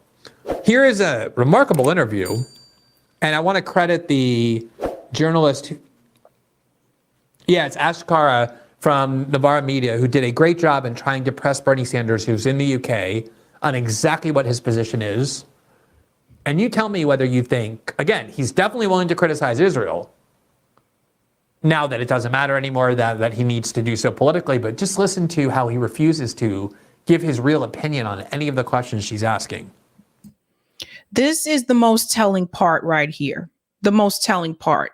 This is why I said when Bernie said he was going to, fight for a political revolution, Bernie wasn't trying to fight for no political revolution. Bernie Sanders was just, and I'll tell you another thing. I think Bernie knew that the DNC wasn't going to let him win. I think he knew they weren't going to let him win. I think Bernie's goal was to basically conjure up a lot of support and energize the youth and then funnel them into the Democratic Party. I really do. Check this out. In addition to stopping the billions of dollars in military aid that Israel gets from the United States every year, would you back calls for a cultural, sporting, and economic boycott of Israel? I am nervous about economic boycotts of any country, to be honest with you. Now, that is an absolute lie. The United States has an economic boycott of all kinds of countries, of Cuba, of Venezuela, of Syria. And Bernie Sanders supports all of those. He's not opposed to economic boycotts of countries. Let's go on. But right now, what people want to do, they can do what they want to do. But right now, again, my job as a United States Senator, and I'm kind of leading that effort in the Senate, is to tell Netanyahu that he is not going to get any more U.S. aid. Did you feel nervous about the boycott movement against apartheid South Africa? Was that a concern you had at the time? What I thought that as a... So that's a good question as well. One of the things that took down the apartheid regime of South Africa in the 1980s was exactly the kind of economic boycott Bernie Sanders just said he's unwilling to support. So she asked him, well, what about your views of South Africa and the boycott against apartheid South Africa that was called for by the black people of South Africa trying to end apartheid? Were you also against that on this principle of yours that you don't support boycotts? And here's what he said. Got to be really careful about this one too, Bernie. And Bernie knows that. That's why he appears to be a little bit nervous, because are you going to say that South Africa didn't have an apartheid, Bernie? Are you going to say that what happened in South Africa wasn't really an apartheid? What I thought that as an apartheid state at that point, it was important to put pressure. But people can do as they want. And that's all. Do you think that it's right that British citizens and American citizens can go and fight in the IDF when, as you say, there are such profound humanitarian concerns in Gaza? Well, I think if British and American people want to do that, I suppose they have the right to do it. It's not something that Now, that wasn't the question that she asked, though. What she was asking is, do you think that it's right that they're allowed to do that? And that's something I think people do need to think about. I don't think that's fair. I don't think that's right at all. Again, why are you going to fight for another country? Like, why is this even allowed? Think about this for a second. We need to have some talks, ladies and gentlemen. Maybe I'll do call in tonight after the show. We need to have some talks about this whole, because I told you the issues that I have with people in Congress having dual citizenship. Because like I said before, if you're going over there to fight for another country, your priority should be to America first. This country. Like, what? Like, give me a break, man.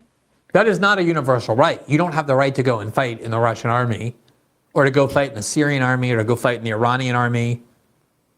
That will be treason. You will get charged with treason if you do that.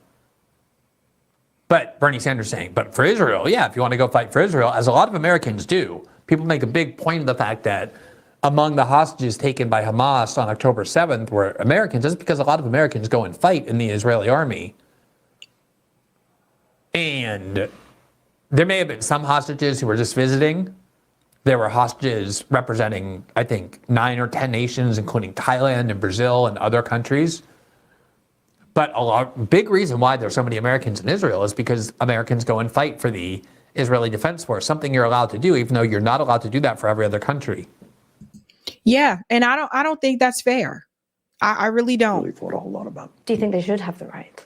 Look, I think what the Israeli government doing now is horrible, and I'm not quite sure why people would want to be, part of that effort. She then tried to ask him several times as well, would you say that Israel is guilty of genocide? And he, as he's done many times before, has refused to give an answer. Now, as I said earlier, that for the first 2 months, Bernie Sanders was singing a much different tune. Here he was on Face the Nation in December of 2023, about exactly 2 months after the October 7th attack, and he was asked about whether he supports a ceasefire in Gaza. By this point, something like 10,000 Palestinians had been killed, many thousands of children. And here's what the socialist senator, the independent senator from Vermont said. In terms of a permanent ceasefire, I don't know how you could have a permanent ceasefire with Hamas, who has said before October 7th and after October 7th that they want to destroy Israel. They want a permanent war. I don't know how you have a permanent ceasefire with an attitude like that. You see that, guys? Yeah. And he was kind of nasty about it too, right?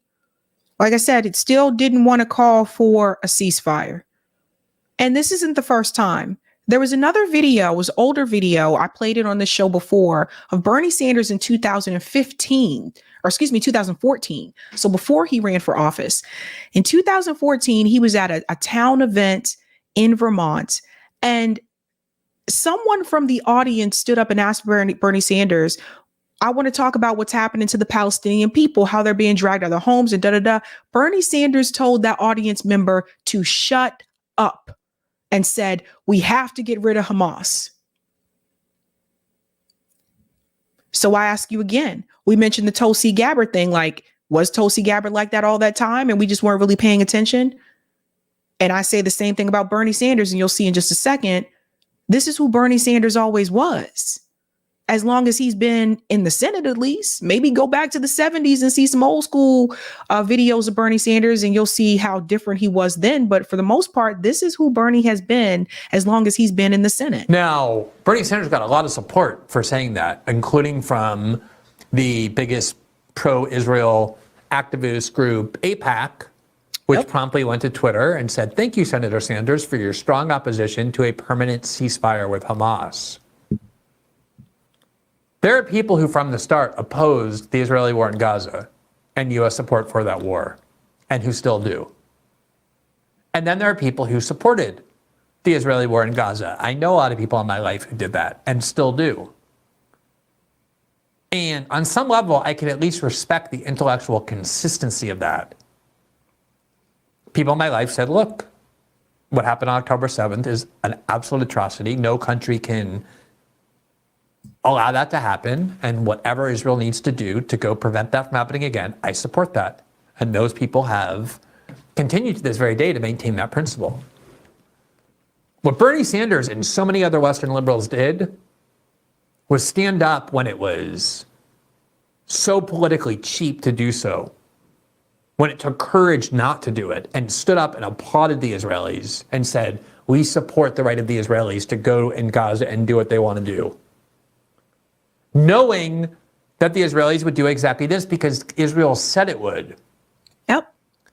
And now what's happening is two things. One is there's the political need for Bernie Sanders to now suddenly change his tune so we can try and attract the young voters and the left-wing voters who once idolized him so he can lead them to go vote for Joe Biden. There you go. But I think the bigger motivation is actually the more ignoble one, which is that Bernie Sanders doesn't want the pile of corpses in Gaza on his conscience or on his legacy, even though he absolutely is responsible for them because he cheered this for a long time when his opposition actually could have made a difference. Yep.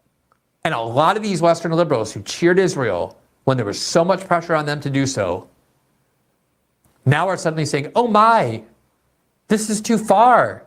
I can't support this. This is what they supported. This is what they encouraged. This is what they enabled. And now suddenly they don't want it to be on their legacy and their conscience that they supported it, even though they did. So they want to pretend that now they're against it. There you go. Thank you so much for saying it that way. Pretend that they're against it. There's been a lot of pressure from protesters towards these politicians. Hillary Clinton's been confronted at speeches. Nancy Pelosi has been confronted. Bernie Sanders, you just saw, was just booed from Ireland. Like, there have been constant confrontations, which it should be, right? So the public has turned against them. And that's where that pressure from the outside can really actually make an impact, right?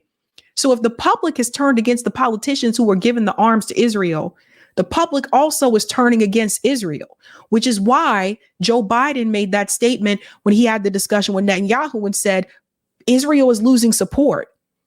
Something has to change. They're losing support because you know what that means for the entire world. And it's not just in this country. You see the other countries that have actually, spoke in front of the ICJ that we saw tonight. Israel is losing support across the world. And what does that mean for the future of Israel? Because after all of this is over, what happens to Gaza? There's no hospitals there. There have been conferences that have been recorded showing that the state of Israel plans to take over Gaza as well and turn it into some resort area with the Palestinian people gone. Well, what happens? And how will the world feel about that? And you cannot let them rewrite that history. Thanks for... Sorry about that. Now, when I say he was who he always was, he was who he always was. The Ireland event isn't the first time we've seen Bernie Sanders booed by his own supporters. Bernie Sanders was booed way back when, in 2016, when he told you to do this. Immediately, right now, we have got to defeat Donald Trump.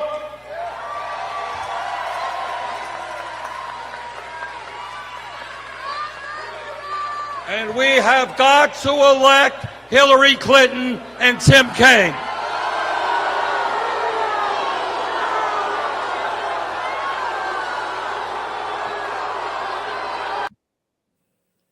Remember that?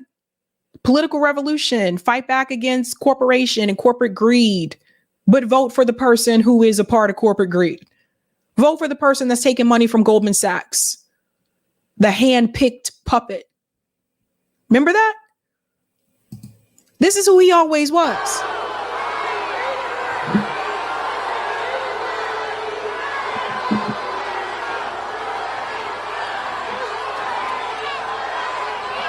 Brothers and sisters,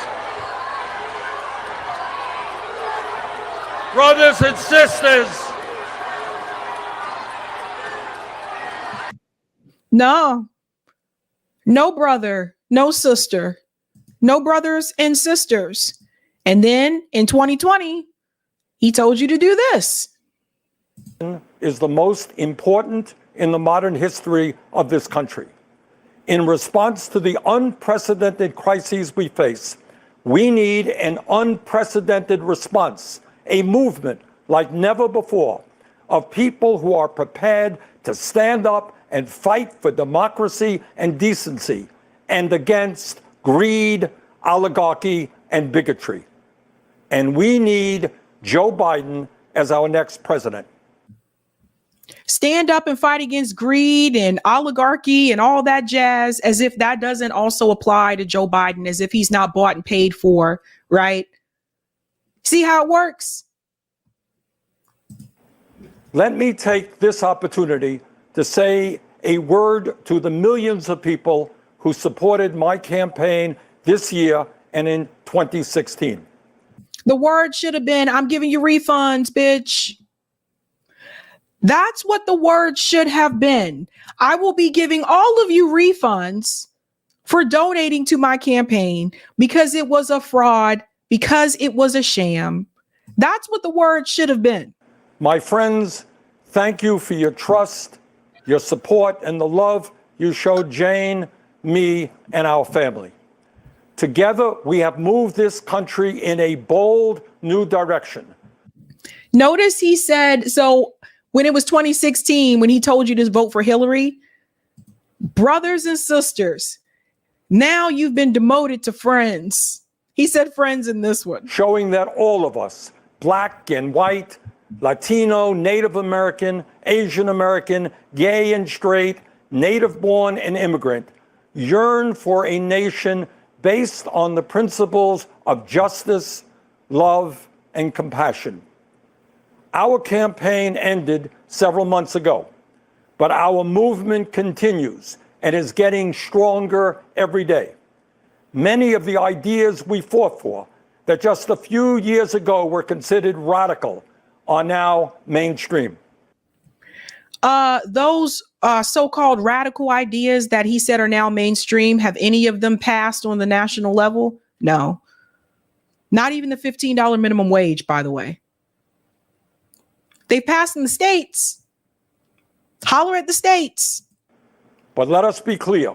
If Donald Trump is reelected, all the progress we have made will be in jeopardy. So Joe Biden was the one that was elected. How's the progress going?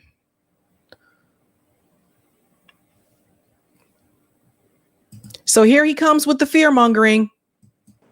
At its most basic, this election is about preserving our democracy.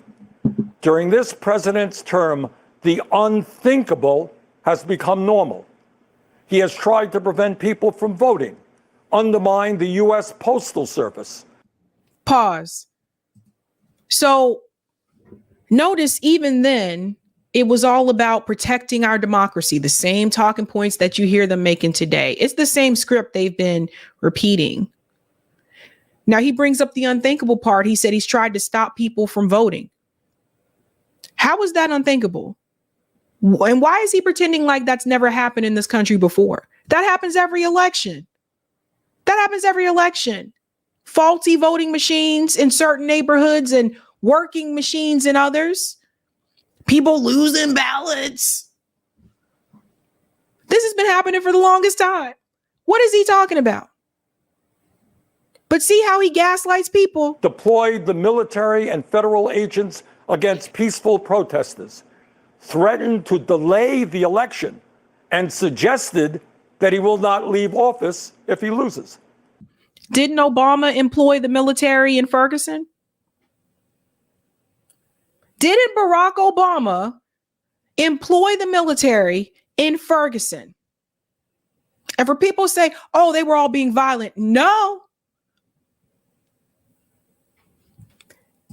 This is who he was. This is not normal, and we must never treat it like it is. Under this administration, authoritarianism has taken root in our country. I and my family, and many of yours, know the insidious way authoritarianism destroys democracy, decency, and humanity. As long as I am here, I will work with progressives, with moderates, and yes, with conservatives to preserve this nation from a threat that so many of our heroes fought and died to defeat. So there it is, folks. He let you know right there that as long as he was in that position, he was going to work across the aisle to basically prevent Donald Trump from ever getting back in that position. What should he have said? He should have said, as long as I'm here, I'm going to continue to fight for these progressive policies. I'm going to continue to work with the movement that I built across this country with those people. And you know what? I see the duopoly isn't working. I'm a registered independent, so I'm actually going to help them build a third party movement. That's what he should have said. Not, I'm going to do whatever I can to basically make sure that Trump never gets back in the White House again. Because where are we now? We still don't have the $15 minimum wage. Joe Biden lied about canceling student loan debt, particularly to African Americans at HBCUs. He lied about that. So there's been a lot of lies and broken promises. So the point that I wanted to make, particularly with Bernie Sanders, to Glenn's statements and to what Tezlyn said as well. Same with the Tulsi situation. Did Bernie really change? Or is this who he always was? Something to think about. Let me go to some of the comments here in the chat. I think I'm going to do call in, Eric. I'll have to create the thing. Thank you for the super chat. None of your business. Lake for vice president, rest of them in cabinet. Carrie, I think she's running for Senate. I have to double check. Thank you for the super chat, Sparky. Trump should pick Lieutenant Colonel Allen West as his VP. There's a reason the Republican establishment gerrymandered West out of his congressional district. That's interesting. Thank you, Mio. Love your top, Sabby, looking classy. Oh, thank you. Thank you. Travers says, Sabby, this is the clip I said you should have clipped. Oh, yes, that's right. I think I will post that one tomorrow. Thomas says, call-in question, should Americans break windows for Palestine? We can talk about that on call-in. Thank you, Tony. Politicians do insider trading. Yes, they do. Thank you, Justin. I was there for that betrayal from Bernie in Philly back in 2016. There is no bigger sack of crap than Bernie Sanders. I feel you, Justin. And thank you, New York Varsity. I registered Democrat to vote for him. Hoodwinked. Interesting. Interesting. And I'll take the comment on Rockfin. I think there may be one there. Yeah. Thank you for the tip on Rockfin Hemp Car. I was talking to a fascist who said humanity did the Holocaust like humanity is causing pollution. And then I said, no, Nazis did the Holocaust. To say all humans did is like saying all fruit is oranges. Just seem to see them in ads more often. Here's Graham Elwood reading the UN link. I will watch that on my own, because the Rumble streams, when I've played it on here before, YouTube will remove it, because Rumble has become more particular about that. And I'll come to the Assange one. We'll have to do that tomorrow, Eric, because there's a lot said there by Chris Hedges. So I'm going to hold on to those for tomorrow. All right, guys, we are going to do call in tonight. Surprise. And I'm just going to take a quick break like I usually do, and I'll be back, and we'll go ahead and head on over to call-in. Doobie doobie doo. Eric will come on for a couple minutes, and I'll be right back. Find my microphone here and my wires. I thought you were doing one more story. This is cool. I was going to. I'm gonna have to do the Julian Assange one tomorrow. All right. Yeah, because that panel with Chris is a little longer than it's long. Okay. Cool. All right. So this is the part of the show where we give Sabrina a little bit of a break, and she's going to set up the call-in room, and she'll be putting the link to that in the chat. And I come in here and say a few things while she's on the break and setting up the room. And when she sets up the call-in room, she'll pin it as the as the pin chat on the chat. Yeah, we've had an interesting night with super chats, and we've had gifted subs and all kinds of stuff going on. Let me make sure I didn't miss anything here. Nope, I think we're good so far.